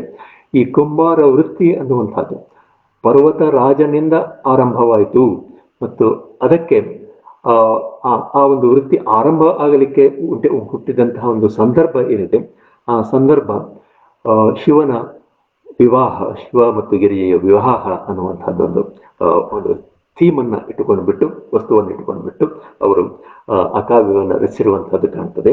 ಅದರಲ್ಲೇ ಬಂದಿರೋ ಹೇಳಿಕೆ ಹಾಗೆ, ಶಿವನು ಮಹಾದೇವರ ಗೌರೀದೇವಿಯ ನಿಮಿತ್ತವಾಗಿ ಹುಟ್ಟಿದ ನಮ್ಮದೊಂದು ಕುಲ ಹುಟ್ಟಿದ ವಿವಾಹ ಪುರಾಣವನ್ನು ಅವಧಾರಿಸಿ ಅನ್ನುವಂತಹ ಮಾತು ಇದನ್ನ ಸ್ಪಷ್ಟಗೊಳಿಸ್ತದೆ. ಓಕೆ, ಸೊ ಇದೊಂದು ಬಹಳ ವಿಶಿಷ್ಟವಾದಂತಹ ಒಂದು ಶಾಸನ ಈ ಒಂದು ಕೃತಿಯಲ್ಲಿ ನಾವು ಕಂಡು ಬಂದಿರುವಂತಹದ್ದು. ಇದರರ್ಥ ಈ ಶಾಸನ ಸಂಪುಟದಲ್ಲಿ ಬೇರೆನೇ ಇಲ್ಲ ಅಂತ ಅಲ್ಲ. ಅನೇಕ ಶಾಸನಗಳು ಕಲ್ಯಾಣ ಚಾಲುಕ್ಯರಿಗೆ ಸಂಬಂಧಪಟ್ಟಂತೆ, ಕಲುಚುರಿಗಳಿಗೆ ಸಂಬಂಧಪಟ್ಟಂತೆ, ಸೇವನರಿಗೆ ಸಂಬಂಧಪಟ್ಟಂತೆ ಅವು ಕೂಡ ಅದರಲ್ಲಿ ಇದ್ದಾವೆ ಅನ್ನೋದನ್ನು ನಾವು ಗಮನಿಸಬಹುದು. ಇದು ಮೂರನೆಯ ಕೃತಿ ಏನಿದೆ, ಕೊಲ್ಲಾಪುರ ಜಿಲ್ಲೆಯ ಶಾಸನಗಳು. ಇದರಲ್ಲಿ ಅನುಸರಿಸುವ ವಿಧಾನ ಸ್ವಲ್ಪ ಬದಲಾಗಿದೆ. ಅದಕ್ಕೆ ಕಾರಣ ಏನಂತಂದ್ರೆ, ಈ ಕೃತಿ ಕನ್ನಡ ವಿಶ್ವವಿದ್ಯಾಲಯ ಹಂಪಿ ಅಲ್ಲಿಂದ ಪ್ರಕಟವಾದಂಥದ್ದು. ಡಾಕ್ಟರ್ ಎಂ ಕಲಬುರ್ಗಿ ಅವರು ಅವಾಗ ಕುಲಪತಿಗಳಾಗಿದ್ದರು ಆ ಒಂದು ವಿಶ್ವವಿದ್ಯಾಲಯದ್ದು. ಅವರ ಆಸಕ್ತಿಯಿಂದಲೇ ಈ ಕೃತಿ ಪ್ರಕಟ ಆಗಿದೆ ಅನ್ನುವಂಥ ಮಾತನ್ನು ಹೇಳಬೇಕಿಲ್ಲಿ. ಸೊ ಈ ಒಂದು ಕೃತಿಯಲ್ಲಿ 46 ಶಾಸನಗಳಿದ್ದಾವೆ. ಅತಿ ಪ್ರಾಚೀನ ಶಾಸನ 5ನೇ ಶತಮಾನದ ಸಂಗಸಿ ಶಾಸನ, ಪೇಟಿಕಾ ಶಿರಲಿಪಿ ಅಂತ ನಾವೇನು ಕರಿತೇವೆ, ಕದಂಬರ ಆದಿಕದಂಬರ ಕಾಲದ್ದು. ಆ ಲಿಪಿಯಲ್ಲಿ ಬರೆದಿರುವಂತಹ ಒಂದು ರಾಣಿಯ ಸ್ಮಾರಕವಾಗಿ ಹೊರಟಂತ ಒಂದು ಶಾಸನ ಇದು. ಸಾಕಷ್ಟು ಇದರ ಬಗ್ಗೆ ಚರ್ಚೆಗಳಾಗಿತ್ತು. ವೃತ್ತಿಯವರು ಕೂಡ ಈ ಒಂದು ಶಾಸನದ ಬಗ್ಗೆ ಒಂದು ಪೀಠಿಕೆಯಲ್ಲಿ ಚರ್ಚೆ ಮಾಡಿದಂಥದ್ದಿದೆ. ಒಬ್ಬ ಅರಸನ ರಾಣಿ ಹಾಲಿದೇವಿ ಎನ್ನುವಂಥವಳು ಬಹಳ ಅಪ್ರಾಪ್ತ ವಯಸ್ಸಿನಲ್ಲಿಯೇ ತೀರಿಕೊಂಡು, ಅವಳ ಸಲುವಾಗಿ ಈ ಅರಸ ಒಂದು ಚೈತ್ಯಕವನ್ನ ನಿರ್ಮಾಣ ಮಾಡಿದ ಅನ್ನುವಂಥ ಉಲ್ಲೇಖ 1-2 ಸಾಲಿನ ಶಾಸನ ಇದು ಅದರಲ್ಲಿ ಬಂದಿದೆ. ಓಕೆ, ಅದೊಂದು ಮಹತ್ವದ ವಿಚಾರ ಆಯಿತು. ಪೀಠಿಕೆಯಲ್ಲಿ ಪ್ರಸ್ತಾಪಿತವಾಗಿರುವಂತಹ ಇನ್ನೊಂದು ಮಹತ್ವದ ವಿಚಾರ ಅಂತಂದ್ರೆ, ಮೊದಲನೆಯ ಸೋಮೇಶ್ವರ, ಚಾಲುಕ್ಯ ಮೊದಲನೆಯ ಸೋಮೇಶ್ವರ ಮತ್ತು ಚೋಳ ರಾಜಾದಿರಾಜ ಇವರ ನಡುವೆ ನಡೆದಂತಹ ಒಂದು ಯುದ್ಧದ ಕುರಿತಾಗಿದೆ. ಕೊಪ್ಪಂ ಯುದ್ಧ ಅಂತನ್ನುವಂಥದ್ದನ್ನ ಪದೇ ಪದೇ ಚೋಳರ ಶಾಸನಗಳಲ್ಲಿ ಉಲ್ಲೇಖ ಮಾಡಲಾಗಿತ್ತು. ಈ ಕೊಪ್ಪಂ ಯುದ್ಧದಲ್ಲಿ ಕಲ್ಯಾಣದ ಚಾಲುಕ್ಯರು ಸೋತರು ಅನ್ನುವಂಥ ಮಾತು ಹೇಳಲ್ಪಡ್ತದೆ. ಈ ಕೊಪ್ಪಂ ಅನ್ನುವಂಥ ಸ್ಥಳ ಯಾವುದು ಅನ್ನೋದರ ಬಗ್ಗೆ ವಿದ್ವಾಂಸರು ಚರ್ಚೆ ಮಾಡಿದಂಥದ್ದಿದೆ. ಹೆಚ್ಚಿನ ವಿದ್ವಾಂಸರು ನೀಲಕಂಠ ಶಾಸ್ತ್ರಿಯವರನ್ನೂ ಸೇರಿದಂತೆ, ಬಾರಾ ಗೋಪಾಲ್ ಅವರನ್ನೂ ಸೇರಿದಂತೆ ಇದು ಇಂದಿನ ಕೊಪ್ಪಳ ಜಿಲ್ಲೆಯ ಕೇಂದ್ರವಾಗಿರುವಂತಹ ಕೊಪ್ಪಳ ಆಗಿರಬೇಕು ಅಂತನ್ನುವುದನ್ನು ಒಪ್ಪಿಕೊಂಡಿದ್ದಾರೆ. ಆದರೆ ರಿತ್ತಿಯವರು ಈ ಶಾಸನಗಳ ಒಂದು ಪರಿಶೀಲನೆಯಿಂದ ಕಂಡುಕೊಂಡಂತಹ ಒಂದು ಹೊಸ ವಿಷಯ ಏನು ಅಂತಂತಂದ್ರೆ, ಈ ಕೊಪ್ಪಂ ಅನ್ನುವಂಥದ್ದು ಇಂದಿನ ಕೊಪ್ಪಳ ಅಲ್ಲ. ಇದು ಕೃಷ್ಣಾ ನದಿಯ ತೀರದಲ್ಲಿ ಕೊಲ್ಲಾಪುರ ಜಿಲ್ಲೆಯಲ್ಲಿರುವಂತಹ ಖಿದ್ರಾಪುರ ಅನ್ನುವಂತಹ ಸ್ಥಳ ಅನ್ನೋದನ್ನು ಗುರುತಿಸ್ತಾರೆ. ಈ ಒಂದು ಸೂಚನೆಯನ್ನ ಮೊದಲು ಮಾಡಿದಂತಹವರು ಜಾನ್ ಫೇತ್ಫುಲ್ ಫ್ಲೀಟ್ ಅವರು. ನಂತರ ಅವರ ಅಭಿಪ್ರಾಯವನ್ನು ಒಪ್ಪಿಕೊಳ್ಳದೇನೆ ಕೊಪ್ಪಳ ಅಂತ ಹೇಳ್ಕೊಂಡು ಬರ್ತಾ ಇದ್ರು. ಆದರೆ ಇಲ್ಲಿ ಬರ್ತಿರುವಂತಹ ಶಾಸನದಲ್ಲಿ ಇದು ಕೊಪ್ಪ ಅನ್ನುವಂತಹ ಹೆಸರು ಈ ಊರಿಗೆ ಮೂಲತಃ ಇದ್ದದ್ದು. ಕೊಪ್ಪೇಶ್ವರ ಅನ್ನುವಂತಹ ದೇವಸ್ಥಾನ ಅಲ್ಲಿ ಇತ್ತು ಅಂತನ್ನುವಂಥದ್ದು ಶಾಸನದಿಂದ ನಮಗೆ ತಿಳಿಯುವಂತಹ ವಿಚಾರ. ಸೊ ಹೀಗಾಗಿ ಈ ಕೊಲ್ಹಾಪುರ ಜಿಲ್ಲೆಯಲ್ಲಿರುವಂತಹ ಕೊಪ್ಪ ಏನಿದೆ, ಅಂದ್ರೆ ಇಂದಿನ ಖಿದ್ರಾಪುರ ಏನಿದೆ, ಇದೇ ಸ್ಥಳದಲ್ಲಿಯೇ ಈ ಯುದ್ಧ ನಡೆಯಿತು ಅನ್ನುವಂಥ ಮಾತನ್ನ ರಿತ್ತಿಯವರು ಸಾಧಿಸ್ತಾರೆ. ಯಾಕೆ ಮುಖ್ಯವಾಗಿ ಅವರು ಹೇಳುವಂತಹ ವಿಚಾರ ಅಂತಂದ್ರೆ, ಈ ಕೊಪ್ಪ ಅನ್ನುವಂಥದ್ದು ಪೇದಾರ್ ಅಥವಾ ಪೇರದೊರೆ ಅಂದರೆ ಕೃಷ್ಣಾ ನದಿ ಎಂತೆ ಅದರ ದಡದಲ್ಲಿತ್ತು. ಆದ್ರಿಂದ ಅದು ಕೊಪ್ಪಳ ಆಗಿರುವ ಸಾಧ್ಯತೆ ಇಲ್ಲ ಅಂತನ್ನುವಂಥದ್ದು. ಈ ಖಿದ್ರಾಪುರ ಕೃಷ್ಣಾ ನದಿಯ ದಂಡೆಯ ಮೇಲೇನೆ ಇದೆ, ಅದರಿಂದ ಇದು ಆಗಿರುವಂತಹ ಸಾಧ್ಯತೆ ಜಾಸ್ತಿ ಅಂತನ್ನುವಂಥ ಮಾತನ್ನು ಅವರು ಹೇಳ್ತಾರೆ. ಇನ್ನೊಂದು ಈ ಒಂದು ಶಾಸನ ಸಂಗ್ರಹದಲ್ಲಿ ಪ್ರಸ್ತಾಪಿತವಾಗಿರುವಂತಹ ವಿಷಯ, ಇದು ಒಂದು ರೀತಿ ಈ ಸೋಮೇಶ್ವರ ಮತ್ತು ರಾಜಾದಿರಾಜ ನಡುವೆ ನಡೆದಂತಹ ಯುದ್ಧದ ಒಂದು ಮುಂದುವರೆದ ಭಾಗ ಅಂತ ಅನ್ನೋಣ. ಚೋಳರ ಶಾಸನಗಳಲ್ಲಿ ಅವರು ಕೊಲ್ಲಾಪುರದವರೆಗೂ ವಿಜಯ ಸಾಧಿಸಿ ಕೊಲ್ಲಾಪುರದಲ್ಲಿ ರಾಜಾದಿರಾಜ ಒಂದು ಜಯಸ್ತಂಭವನ್ನು ಸ್ಥಾಪಿಸಿದ ಅಂತನ್ನುವ ಮಾತನ್ನು ಹೇಳ್ತವೆ. ಕೊಲ್ಲಾಪುರ ಅನ್ನುವಂಥ ಉಲ್ಲೇಖವನ್ನ ಅವರು ಮಾಡ್ತಾರೆ. ಸೊ ಈ ಕೊಲ್ಲಾಪುರ ಅಂತ ಅನ್ನುವಂಥದ್ದು, ಅಲ್ಲಿ ಜಯಸ್ತಂಭವನ್ನು ಸ್ಥಾಪಿಸಿದಂಥದ್ದು, ಇವೆಲ್ಲ ಕೇವಲ ಏನು ಸಾಮಾನ್ಯವಾಗಿ ನಾವು ಕಾಣುವಂತೆ ಇವು ಕೇವಲ ಅರಸನ ಪ್ರತಿಷ್ಠೆಯನ್ನು ಹೆಚ್ಚಿಸುವುದಕ್ಕಾಗಿ ಹೇಳಿದಂತಹ ವಿಚಾರಗಳೇ ಹೊರತು ಇವು ಕೊಲ್ಲಾಪುರದವರೆಗೂ ಅವನ ಸೈನ್ಯ ಹೋಗಿತ್ತು ಅನ್ನುವುದನ್ನು ಒಪ್ಪಲಿಕ್ಕೆ ಬಿ ಆರ್ ಗೋಪಾಲ್ ಮುಂತಾದವರು ತಯಾರಿರಲಿಲ್ಲ. ಆದರೆ ಕೊಲ್ಲಾಪುರದಲ್ಲೇ ದೊರೆತಿರುವಂತಹ ಒಂದು ವೀರಕಲ್ಲಿನ ಆಧಾರದ ಮೇಲೆ ರಿತ್ತಿಯವರು ಏನು ಸಾಧಿಸ್ತಾರೆ ಅಂತಂದ್ರೆ, ಈ ಕೊಲ್ಲಾಪುರದವರೆಗೂ ಅವರು ಚೋಳರು ಬಂದಿದ್ದರು ಅಂತನ್ನುವಂಥ ಮಾತನ್ನ ಸಾಧಿಸ್ತಾರೆ. ಈ ಒಂದು ಶಾಸನ ಒಂದು ವೀರಗಲ್ಲು ಶಾಸನ. ಆ ಶಾಸನದಲ್ಲಿ ಬರುವ ಉಲ್ಲೇಖ ಏನು ಅಂತಂದ್ರೆ, ಚೋಳ ಅರಸ ಮಹಾಲಕ್ಷ್ಮಿಯ ದೇವಾಲಯವನ್ನ ಸುಡಲು ಪ್ರಯತ್ನಿಸುತ್ತಿದ್ದಾಗ ಅದಕ್ಕೆ ವಿರುದ್ಧವಾಗಿ ಒಬ್ಬ ವೀರ ಕಾದಿ ಮಾಡಿದಂತಹ ವಿಚಾರ ಅದರಲ್ಲಿ ಶಾಸನದಲ್ಲಿ ಪ್ರಸ್ತಾಪಿತ ಆಗಿದೆ. ಆದ್ದರಿಂದ ಚೋಳ ಅರಸ ಅಲ್ಲಿಗೆ ಬಂದಿದ್ದ ಅನ್ನುವಂಥದ್ದು ಸಿದ್ಧ ಆಗ್ತದೆ. ಮತ್ತು ಪ್ರಾಯಶಃ ಪ್ರಾಚೀನತಮವಾಗಿದ್ದಂತಹ ಒಂದು ದೇವಾಲಯವನ್ನ ಸುಡಲಿಕ್ಕೆ ಕಾರಣೀಭೂತನಾದ ಅಂತನ್ನುವಂತಹ ವಿಚಾರವನ್ನು ಕೂಡ ಅಲ್ಲಿ ಹೇಳಲಿಕ್ಕೆ ಸಾಧ್ಯ ಇದೆ. ಇವತ್ತಿರುವಂತಹ ಕೊಲ್ಲಾಪುರದ ಮಹಾಲಕ್ಷ್ಮಿಯ ದೇವಾಲಯ ಏನಿದೆ, ಇದು ಶಿಲಾಹಾರರು ನಿರ್ಮಿಸಿದಂತಹ ದೇವಾಲಯ, ಈಗ ಬಳದುಳಿದು ಬಂದಿರುವಂಥದ್ದು. ಆದರೆ ಮುಂಚಿತವಾಗಿ ಅದು ಇತ್ತು ಅನ್ನುವುದಕ್ಕೆ ನಮಗೆ ಅಮೋಘ ವರ್ಷನ ಕಾಲದ ಸಂಜಾನ್ ಪ್ಲೇಟ್ಸ್ನಲ್ಲಿ ಆಗಲೇ ಉಲ್ಲೇಖ ಬಂದಿರುವಂಥದ್ದು ತಮಗೆಲ್ಲ ತಿಳಿದಂತಹ ವಿಷಯ. ಹೀಗೆ ನಾವು ಭಾವಿಸಿರುವಂತಹ ಕೆಲವು ಐತಿಹಾಸಿಕ ಘಟನೆಗಳನ್ನು ಸರಿಪಡಿಸಿರುವಂತಹ ಕೆಲಸ ನಮ್ಮ ರಿತ್ತಿಯವರಿಂದ ಆಗಿರುವಂತಹದ್ದು ಕಾಣ್ತಾ ಇದೆ. ಇನ್ನೊಂದು ವಿಚಾರ ಈ ಕೊಲ್ಲಾಪುರ ಜಿಲ್ಲೆಯ ಶಾಸನಗಳಲ್ಲಿ ಬಂದಿರುವಂತಹದ್ದು ಅಂತಂದ್ರೆ, ಕೂಹುಂಡಿ 3000 ಅನ್ನುವಂತಹ ಆಡಳಿತ ವಿಭಾಗದ ಕೇಂದ್ರ ಯಾವುದಾಗಿತ್ತು, ಆ ಊರು ಯಾವುದು ಅನ್ನುವಂಥದ್ದನ್ನ ಗುರುತಿಸಿರುವುದ್ರ ಬಗ್ಗೆ. ಇದನ್ನ ಗುರುತಿಸಿರುವ ಬಗ್ಗೆ ಸಾಕಷ್ಟು ವಿದ್ವಾಂಸರು ಪ್ರಯತ್ನ ಮಾಡಿದ್ರು. ಬೆಳಗಾವಿಯ ಕುಂಡಿ ಇರಬಹುದು ಇತ್ಯಾದಿಯಾಗಿ ಪ್ರಸ್ತಾಪಗಳಿದ್ದು. ಆದರೆ ರಿತ್ತಿಯವರು ತಮ್ಮ ಒಂದು ಪರಿಶೀಲನೆಯ ಆಧಾರದ ಮೇಲೆ ಈ ಕೂಹುಂಡಿ 3000ದ ಆಡಳಿತ ಕೇಂದ್ರ ಎಂದೆ ಇದು ಇಂದಿನ ರತ್ನಗಿರಿ ಜಿಲ್ಲೆಯ ಸಂಗಮೇಶ್ವರ ತಾಲೂಕಿನ ಕೂಂಡಿ ಗ್ರಾಮ ಆಗಿರಬೇಕು ಅನ್ನೋದನ್ನ ಹೇಳ್ತಾರೆ. ಇದೊಂದು ಹೊಸ ವಿಷಯ ಅಂತ ನಾವು ಒಪ್ಕೊಳ್ಬೇಕಾಗುತ್ತೆ. ಅದೇ ರೀತಿ ನಾವು ಉಲ್ಲೇಖಿಸಬಹುದಾದಂತಹ ಇನ್ನೊಂದು ವಿಚಾರ ಅಂತಂದ್ರೆ, ನಾನಾಗಲೇ ಪ್ರಸ್ತಾಪಿಸಿದಂತಹ ಖಿದ್ರಾಪುರದ ಕೊಪ್ಪೇಶ್ವರ ದೇವಾಲಯ ಇದೆ, ಅಲ್ಲಿರುವಂತಹ ಕೆಲವು ಶಾಸನಗಳ ಬಗ್ಗೆ. ಈ ಕೊಪ್ಪೇಶ್ವರ ದೇವಾಲಯ ಬಹಳ ಪ್ರಾಚೀನವಾದದ್ದಾಗಿದ್ದರೂ ಕೂಡ ಅದು ಕೂಡ ಹಾಳಾದಾಗ ಕಾಣ್ತದೆ ಒಂದು ಘಟ್ಟದೊಳಗೆ. ಸೊ ಹಾಳಾದ ಮೇಲೆ ಇದನ್ನ ಶಿಲಾಹಾರರು ಪುನರಪಿ ಮತ್ತೆ ನಿರ್ಮಾಣ ಮಾಡಿದ್ದು ಕಾಣ್ತದೆ ನಮಗೆ. ಸೊ ಈ ಒಂದು ನಿರ್ಮಾಣ ಶಿಲಾಹಾರರ ಕಾಲದಲ್ಲಿ, ಮುಖ್ಯವಾಗಿ ವಿಜಯಾದಿತ್ಯ ಅನ್ನುವ ಅರಸನ ಕಾಲದಲ್ಲಿ ಸುಮಾರು 1130 ಸುಮಾರಿಗೆ ಅವನ ದಂಡನಾಯಕನಾಗಿದ್ದಂತಹ ಬೊಪ್ಪಣ ದಂಡನಾಯಕನಿಂದ ನಿರ್ಮಾಣ ಆಯಿತು ಅನ್ನುವಂಥ ವಿಚಾರವನ್ನ ರಿತ್ತಿಯವರು ಪ್ರಸ್ತಾಪಿಸಿದ್ದಾರೆ ಇದರೊಳಗೆ. ಹೀಗಾಗಿ ನಮಗೆ ಈಗಿರುವಂತಹ ಖಿದ್ರಾಪುರದ ಕೊಪ್ಪೇಶ್ವರ ದೇವಾಲಯದ ಕಾಲ ನಿರ್ಣಯ ಹೆಚ್ಚು ಸರಳ ಆಗ್ತದೆ. ಅದರೊಟ್ಟಿಗೆ ಈ ಶಾಸನಗಳೇನಿದ್ದಾವೆ ಈ ಒಂದು ವಿಶಿಷ್ಟ ರೀತಿಯಲ್ಲಿ ಬೊಪ್ಪಣ ದಂಡನಾಯಕನನ್ನ ಒಂದು ರೀತಿ ಹೊಗಳುವಂತಹ ಶಾಸನಗಳು, ಚಿಕ್ಕ ಚಿಕ್ಕ ಶಾಸನಗಳು ಕನ್ನಡ ಪದ್ಯ ರೂಪದಲ್ಲಿದ್ದಾವೆ. ಮತ್ತು ಆ, ನಾನು ಈ ಒಂದು ಸ್ಥಳಕ್ಕೆ ಭೇಟಿಯಾದಾಗ ಅವು ಎಲ್ಲಿವೆ ಅನ್ನುವಂಥದ್ದನ್ನ ಗಮನಿಸಿದಾಗ ಇವೆಲ್ಲವೂ ಕೂಡ ನಾವೇನು ದೇವಾಂಗನೆಯರು ಅಂತ ಕರಿತೇವೆ ಆ ಶಿಲ್ಪಗಳ ಕೆಳಗೆ ಅವು ಬರೆಯಲ್ಪಟ್ಟಿದ್ದಾವೆ.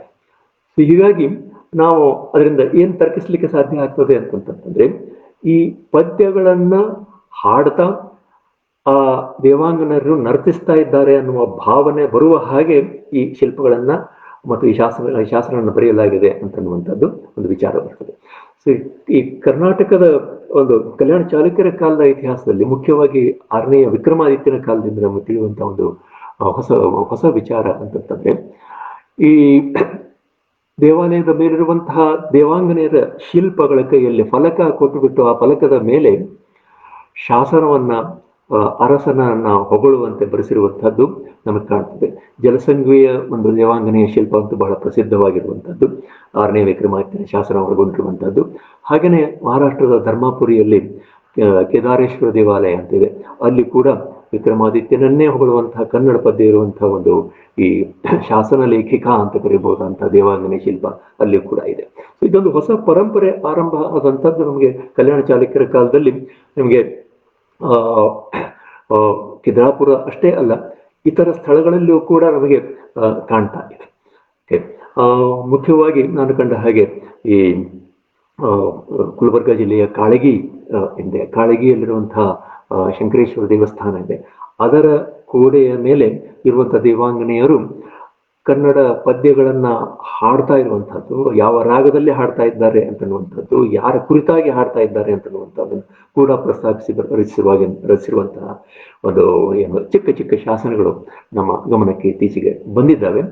ಹೀಗಾಗಿ ಇದೊಂದು ಹೊಸ ಪರಂಪರೆ ಅಂತಂತಂದ್ರೆ ಒಂದು ದೇವಾಲಯವನ್ನ ನಿರ್ಮಾಣ ಮಾಡಿದಂತಹ ವ್ಯಕ್ತಿಯ ಕುರಿತಾಗಿ ಅವನನ್ನ ಹೊಗಳುವಂತಹ ಮುಖ್ಯವಾಗಿ ಪದ್ಯ ರೂಪದಲ್ಲಿರುವಂತಹ ಚಿಕ್ಕ ಚಿಕ್ಕ ಶಾಸನಗಳನ್ನ ಒಂದು ದೇವಾಲಯಗಳ ಗೋಡೆ ಮೇಲೆ ಬರೆಸುವಂತಹದ್ದು ಈ ಪರಂಪರೆ ನಮಗೆ ಹೊಸದಾಗಿ ಕಾಣುವಂಥದ್ದು. ಅದರ ಒಂದು ಏನೋ ಉಲ್ಲೇಖವನ್ನ ನಾವು ಈ ಕೊಲ್ಲಾಪುರದ ಶಾಸನದಲ್ಲಿ ನಾವು ಕಾಣಬಹುದು. ಇನ್ನು ಮೂರನೆಯದಾಗಿ ನಾನು ಪ್ರಸ್ತಾಪಿಸಬೇಕಾದಂಥದ್ದು ವಿಜಯನಗರ ಶಾಸನ ಸಂಪುಟಗಳು. ಈ ವಿಜಯನಗರ ಕಾಲದ ಶಾಸನ ಸಂಪುಟಗಳನ್ನ ಸಂಪಾದಿಸಿ ಒಂದೆಡೆ ತರುವಂತಹ ಪ್ರಯತ್ನವನ್ನ Indian council of historical research ಅನ್ನುವಂತಹ ನವದೆಹಲಿಯ ಸಂಸ್ಥೆ ಹುಟ್ಟು ಹಾಕಿ ಪ್ರೊಫೆಸರ್ ರಿತ್ತಿ ಅವರನ್ನ ಅದಕ್ಕೆ ಕನ್ವೀನರ್ ಆಗಿ ನೇಮಿಸಿತು. ಹಾಗಾಗಿ ಇವರು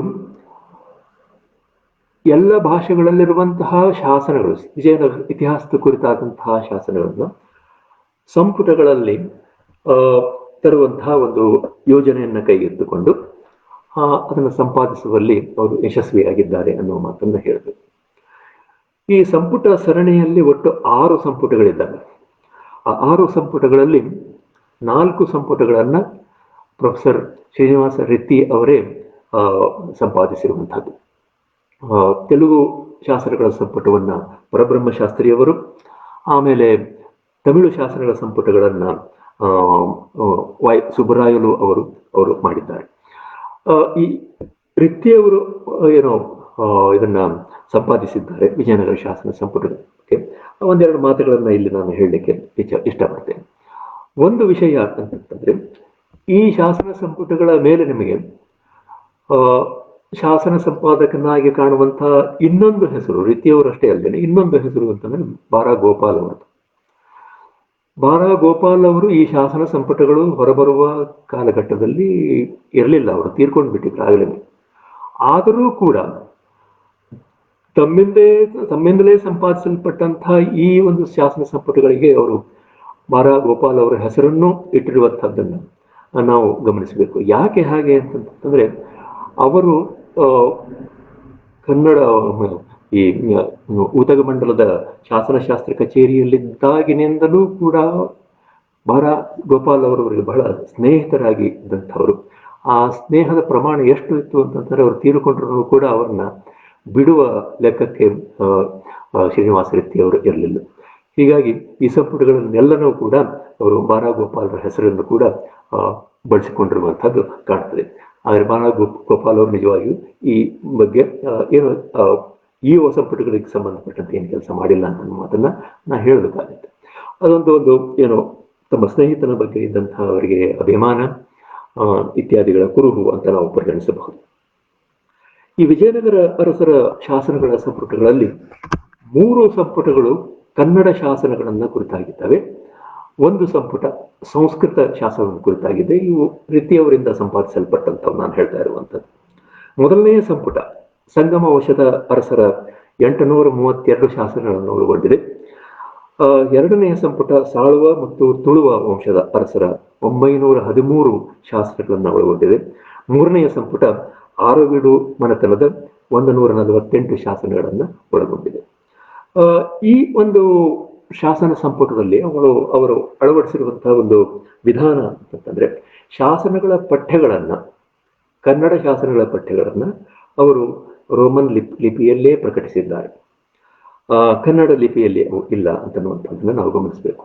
ಉದ್ದೇಶ ಅಂತಂತಂದ್ರೆ ಈ ಶಾಸನಗಳನ್ನ ಬಳಸುವವರು ಕರ್ನಾಟಕದಲ್ಲೇ ಅಷ್ಟೇ ಅಲ್ಲ, ಆಂಧ್ರ ಪ್ರದೇಶ ಮತ್ತು ತಮಿಳುನಾಡಿನಲ್ಲೂ ಇದ್ದಾರೆ ಅಂತನ್ನುವಂಥದ್ದು. ಯಾಕಂದ್ರೆ ವಿಜಯನಗರ ಸಾಮ್ರಾಜ್ಯ ಅನ್ನುವಂಥದ್ದು ಕೇವಲ ಕರ್ನಾಟಕಕ್ಕೆ ಸೀಮಿತವಾಗಿದ್ದಂಥದ್ದಲ್ಲ, ಅದು ಈ ನೆರೆ ಹೊರೆಯ ರಾಜ್ಯಗಳಲ್ಲೂ ಕೂಡ ಸ್ಥಾಪಿತವಾಗಿತ್ತು ಅನ್ನುವ ಕಾರಣಕ್ಕಾಗಿ ಅಲ್ಲಿಯ ವಿದ್ವಾಂಸರಿಗೂ ಉಪಯೋಗವಾಗಲಿ ಅನ್ನುವ ಕಾರಣದಿಂದ ಅವರು ಈ ಪಾಠಗಳನ್ನ ರೋಮನ್ ಲಿಪಿಯಲ್ಲಿ ಕೊಟ್ಟಂತಾಗಿದೆ. ಅದೇ ರೀತಿ ತೆಲುಗು ಶಾಸನಗಳನ್ನು ಸಂಪಾದಿಸಿದಾಗ ಕೂಡ ಪರಬ್ರಹ್ಮ ಶಾಸ್ತ್ರಿಯವರು ಅದೇ ಒಂದು ತತ್ವವನ್ನ ವಿಧಾನವನ್ನು ಅನುಸರಿಸಿದ್ದಾರೆ. ಇವುಗಳಲ್ಲಿ ಅವರು ಪೀಠಿಕೆಯಲ್ಲಿ ಪ್ರಸ್ತಾಪಿಸಿರುವಂತಹ ವಿಚಾರಗಳು ಹಲವು ಇದ್ದಾವೆ. ಅವುಗಳಲ್ಲಿ ಮುಖ್ಯವಾಗಿ ಈ ಆಡಳಿತಾತ್ಮಕ ಬದಲಾವಣೆಗಳು ಏನಾದವು ಅಂತ ಅನ್ನೋದರ ಬಗ್ಗೆ ಅವರು ಹೇಳಿರುವಂಥದ್ದು. ಉದಾಹರಣೆಗೆ ವಿಜಯನಗರ ಆಡಳಿತ ಅಸ್ತಿತ್ವಕ್ಕೆ ಬರುವ ಕಾಲಘಟ್ಟದವರೆಗೆ ನಮ್ಮಲ್ಲಿ ಬೆಳುವಲ 300, ಗಂಗವಾಡಿ 96,000 ಇತ್ಯಾದಿಯಾಗಿ ಆಡಳಿತ ವಿಭಾಗಗಳನ್ನ ಊರ ಹೆಸರಿನೊಂದಿಗೆ ಸಂಖ್ಯೆಯನ್ನು ಸೇರಿಸಿ ಉಲ್ಲೇಖಿಸುವಂತಹ ವಿಧಾನ ಇತ್ತು. ಇದೆಲ್ಲ ನಮ್ಮ ಶಾಸನಗಳಿಂದ ತಿಳಿದಿರುವಂತಹ ವಿಚಾರ.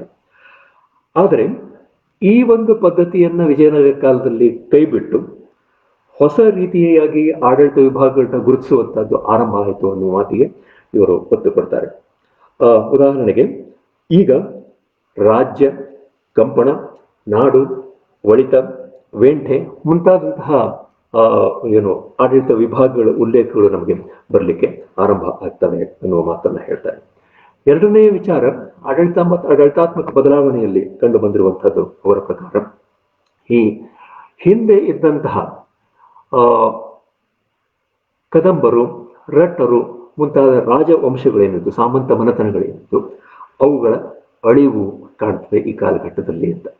ಸೊ ಅದಕ್ಕೆ ಬದಲಾಗಿ ಮಹಾಪ್ರಧಾನರು, ದಂಡನಾಯಕರು ಮುಂತಾದವರನ್ನ ಈ ರಾಜ್ಯಗಳ ಅಧಿಕಾರಿಗಳಾಗಿ ನೇಮಿಸಿರುವಂತಹದ್ದು ಕಾಣ್ತದೆ ಅನ್ನುವ ಮಾತನ್ನ, ಹಾಗೆ ನಾಯಕತನ, ಅಮರ ನಾಯಕತನ ಅನ್ನುವಂತಹ ಹೊಸ ಪರಿಪಾಠವನ್ನು ಕೂಡ ಆರಂಭಿಸಿ ಹಳ್ಳಿಗಳನ್ನ ಕೊಡಮಾಡಿ ಅವರಿಂದ ಸೇವೆಯನ್ನು ಸ್ವೀಕರಿಸುವಂತಹ ಕಾರ್ಯಕ್ಕೆ ಕೂಡ ವಿಜಯನಗರ ಅರಸರು ಕೈ ಹಾಕಿದರು ಅಂತನ್ನುವಂಥದ್ದನ್ನ ಅವರು ಹೇಳ್ತಾರೆ. ಅದಲ್ಲದೆ ಜನನಿ, ಜಗತ್ತು, ಮಹಾಜಗತ್ತು ಮುಂತಾದ ಸ್ಥಳೀಯ ಆಡಳಿತ ಘಟಕಗಳಿರ್ತವೆ. ಅವುಗಳ ಬಗ್ಗೆ ಕೂಡ ಅವರು ಚರ್ಚೆ ಮಾಡಿಬಿಟ್ಟು ಅವುಗಳ ಅರ್ಥ ಏನಿರಬಹುದು ಅಂತನ್ನುವಂಥದ್ದನ್ನ ಪ್ರಸ್ತಾಪ ಮಾಡ್ತಾರೆ. ಇದಲ್ಲದೆ ಧಾರ್ಮಿಕ ಮತ್ತು ಧಾರ್ಮಿಕೇತರ ವಿವಾದಗಳ ಬಗ್ಗೆ ಪ್ರಸ್ತಾಪ ಮಾಡ್ತಾರೆ. ಶ್ರವಣಬೆಳಗೊಳ ಶಾಸನವಂತೂ ಎಲ್ಲರಿಗೂ ಪ್ರಸಿದ್ಧವಾಗಿ ಗೊತ್ತಿರುವಂತಹದ್ದು. ಇದಲ್ಲದೆ ಲಕ್ಷ್ಮೇಶ್ವರದಲ್ಲಿ ಕೂಡ ಜೈನರಿಗೂ ಶೈವರಿಗೂ ವಿಜಯನಗರ ಆರಂಭ ಕಾಲದಲ್ಲಿ ಸಂಘರ್ಷವಾಗಿ ಅದರಲ್ಲಿ ಜೈನರ ಪರವಾಗಿ ಅರಸರು ತೀರ್ಪು ನೀಡಿ ಜಯಪತ್ರವನ್ನು ಕೊಟ್ಟಂತಹದ್ದು ನಮಗೆ ಕಾಣುತ್ತೆ. ಅದರ ಉಲ್ಲೇಖ ಇಲ್ಲಿ ಕಾಣುತ್ತೆ. ಅದೇ ರೀತಿ ಶುಕನಾಸ ಅನ್ನುವಂತಹ ಒಂದು ವಾಸ್ತುಶಿಲ್ಪಕ್ಕೆ ಸಂಬಂಧಪಟ್ಟಂತಹ ಒಂದು ಪದದ ಬಗ್ಗೆ ಕೂಡ ಒಂದು ಹೊಸ ರೀತಿಯ ಚರ್ಚೆಯನ್ನ ಇಲ್ಲಿ ಅವರು ಮಂಡಿಸಿದ್ದಾರೆ. ವಿಜಯನಗರ ಕಾಲದ ಕೆಲವು ಶಾಸನಗಳಲ್ಲಿ ಸುಖ ನಿವಾಸ ಅನ್ನುವ ಪದವನ್ನ ಅಂತರಾಳಕ್ಕೆ ಅನ್ವಯಿಸಿ ಮಾತನಾಡಿದ್ದಿದೆ. ಈ ಸುಖ ನಿವಾಸ ಅನ್ನುವುದೇ ಮುಂದೆ ಶುಕನಾಸ ಆಗಿದೆ ಅನ್ನುವಂಥದ್ದು ಪ್ರೀತಿಯವರ ಒಂದು ವಾದ. ಈ ವಾದನ ಸ್ವಲ್ಪ ಒಪ್ಪುವುದು ಕಷ್ಟ. ಯಾಕೆಂತಂದ್ರೆ ನಮಗೆ ತಿಳಿದಿರುವ ಹಾಗೆ, ವಾಸ್ತುಗ್ರಂಥಗಳಿಂದ ತಿಳಿದಿರುವ ಹಾಗೆ ಶುಕನಾಸ ಅನ್ನುವಂಥದ್ದೇ ಮೂಲ ಪದ. ಇದು ಪ್ರಾಚೀನ ವಾಸ್ತುಗ್ರಂಥಗಳಲ್ಲಿ ನಮಗೆ ಸಿಗತ್ತೆ. ಮತ್ತು ಒಂದು ದೇವಸ್ಥಾನದ ಹೊರಗಡೆ ಶಿಖರಕ್ಕೆ ಅಂಟಿಕೊಂಡಂತೆ ಮುಂಚಾಚಿರುವಂತಹ ಒಂದು ಭಾಗ ಇದು ಅಂತನ್ನುವಂಥದ್ದು ಕೂಡ ನಾವು ಶಿಲ್ಪಜ್ಞರೆಲ್ಲ ವಾಸ್ತುಶಿಲ್ಪ ಇತಿಹಾಸಜ್ಞರೆಲ್ಲ ಒಪ್ಪಿಕೊಂಡಂತಹ ವಿಚಾರ. ಆದ್ದರಿಂದ ನಾವು ಇಲ್ಲಿ ಪ್ರಾಯಶಃ ರೀತಿಯವರ ಒಂದು ಅಭಿಪ್ರಾಯವನ್ನ ಒಪ್ಪಿಕೊಳ್ಳೋದು ಕಷ್ಟ ನಮಗೆ. ಅದರ ಬದಲಾಗಿ ಏನು ಹೇಳ್ಬೋದು ಅಂತಂತಂದ್ರೆ, ಯಾವ ರೀತಿ ಈ ಶುಕನಾಸ ಅನ್ನುವಂಥದ್ದು ಮೇಲಿನ ಒಂದು ಹೊರಗೆ ಕಾಣುವಂತಹ ಘಟಕ ಆಗಿದ್ದು, ನಂತರ ಅದರ ಕೆಳಗಿದ್ದಂತಹ ಅಂತರಾಳಕ್ಕೆ ಅನ್ವಯವಾಗಿ ನಮ್ಮ ಕರ್ನಾಟಕದಲ್ಲಿ ಸುಖನಾಸಿ ಅನ್ನುವ ಹೆಸರಿನಿಂದ ಬಹಳ ಪ್ರಸಿದ್ಧ ಆಯಿತು ಅಂತನ್ನುವಂಥದ್ದನ್ನ ಒಪ್ಪಿಕೊಳ್ಳಬಹುದು. ಅದನ್ನೇ ಪ್ರಾಯಶಃ ಒಂದು ಪರಿವರ್ತಿತವಾಗಿ ಸುಖ ನಿವಾಸ ಅನ್ನುವ ಅರ್ಥದಲ್ಲಿ ಬಳಸಿರುವಂಥದ್ದು ಕಾಣ್ತದೆ ವಿಜಯನಗರ ಶಾಸನದಲ್ಲಿ ಅಂತ ಹೇಳ್ಬೋದು ನಾವು. ಒಂದು ವಿಶೇಷ ನಮಗೆ ಕಾಣುವಂಥದ್ದು ಈ ವೃತ್ತಿಯವರು ಸಂಪಾದಿಸಿದಂತಹ ಸಂಪುಟಗಳಲ್ಲಿ ಅಂತಂತಂದ್ರೆ, ಪೀಠಿಕೆಯ ಕೊನೆಯಲ್ಲಿ ಅವರು ಕೆಲವು ಶಬ್ದಗಳನ್ನ ಪಟ್ಟಿ ಮಾಡ್ತಾರೆ. ಆ ಶಬ್ದಗಳು ವಿಶಿಷ್ಟವಾಗಿರ್ತದೆ, ಅವುಗಳ ಅರ್ಥ ಕೂಡ ವಿಶಿಷ್ಟವಾಗಿರ್ತದೆ. ಆ ಶಬ್ದಗಳ ಬಳಕೆ ಕೂಡ ಹೆಚ್ಚಾಗಿ ತಪ್ಪಿ ಹೋಗಿದೆ. ಕೆಲವು ನಮ್ಮ ನಿಘಂಟಿನಲ್ಲಿ ಸೇರಿಲ್ಲ ಅಂಥ ಶಬ್ದಗಳು ಕೂಡ ಇದ್ದಾವೆ. ಉದಾಹರಣೆಗೆ ಈ ಮೊದಲನೇ ಸಂಪುಟದಲ್ಲಿ ಅವರು ಪ್ರಸ್ತಾಪಿಸಿರುವಂತಹದ್ದು ಬಾನಗೇಡು, ಬರಗೇಡು ಅನ್ನುವಂತಹ ಒಂದು ಪದ ಗುಚ್ಛ. ಇದು ಈಗ ನಾವೇನು ಅತಿವರ್ಷ ಮತ್ತು ಬರ ಅಂತ ಹೇಳ್ತೇವೆ, ಇದಕ್ಕೆ ಅನ್ವಯಿಸುವಂತಹ ಎರಡು ಪದಗಳು ಬಹಳ ಶುದ್ಧ ಕನ್ನಡ ಪದಗಳು ಅಂತ ಕಾಣಿಸ್ತದೆ. ಪ್ರಾಯಶಃ ಇವತ್ತು ಕೂಡ ನಾವು ಅದನ್ನು ಬಳಸಬಹುದು ಅಂತ ಅನ್ನುವಂಥದ್ದು. ಹಾಗೆ ತೋಳು ಕೈ ಕೊಟ್ಟ ಕಂಬ ಅನ್ನುವಂಥದ್ದು, ಈ ಸತಿ ಕಲ್ಲುಗಳ ಪ್ರಕಾರಗಳಲ್ಲಿ ಕೆಲವು ಕಂಬದ ರೀತಿಯಲ್ಲಿದ್ದು ಅದಕ್ಕೆ ಕೈಯನ್ನು ಮಾಡಿರ್ತಾರೆ. ಸೊ ಅಂತಹ ಸತಿ ಕಂಬಗಳಿಗೆ ತೋಳುಗೈ ಕಂಬ ಅಂತನ್ನುವಂಥ ಉಲ್ಲೇಖ ಶಾಸನಗಳಲ್ಲಿ ಬರುವಂಥದ್ದನ್ನು ಅವರು ಎತ್ತಿ ಹೇಳಿರುವಂಥದ್ದು ಇದೆ. ಇಂಥ ಅನೇಕ ಪದಗಳನ್ನ ಅವರು ಅಲ್ಲಿ ಪ್ರಸ್ತಾಪಿಸಿ ಅದರ ಅರ್ಥ ನಿಷ್ಕರ್ಷೆಯನ್ನ ಮಾಡಿದ್ದಾರೆ ಅನ್ನೋ ಮಾತನ್ನು ನಾವು ಇಲ್ಲಿ ಹೇಳಬೇಕು. ಹಾಗೆ ಉಳಿದ ಶಾಸನ ಸಂಪುಟಗಳಿಂದ ವಿಜಯನಗರ ಕಾಲದ್ದು, ಅದರಲ್ಲೂ ಕೂಡ ಇದೇ ರೀತಿಯ ಪ್ರಸ್ತಾಪಗಳು ವಿಶಿಷ್ಟ ಆ ಕಾಲದ ರಾಜಕೀಯ ವಿಷಯವಾಗಲಿ ಅಥವಾ ಒಂದು ಸಾಹಿತ್ಯಿಕ ವಿಷಯವಾಗಲಿ ಅಥವಾ ಧಾರ್ಮಿಕ ವಿಷಯವಾಗಲಿ ಅದರ ಬಗ್ಗೆ ಕುರಿತಾಗಿ ಇರುವಂಥದ್ದು ನಮಗೆ ಕಾಣ್ತಾ ಇದೆ. ಅದರ ಬಗ್ಗೆ ನಾನು ಹೆಚ್ಚು ಹೇಳೋಕೆ ಹೋಗಲ್ಲ. ಆದರೆ ಎರಡನೇ ಸಂಪುಟದಲ್ಲಿ ಅವರು ಪ್ರಸ್ತಾಪಿಸುವ ಒಂದು ವಿಚಾರವನ್ನ ನಾನಿಲ್ಲಿ ಪ್ರಾಯಶಃ ಹೇಳಬೇಕು.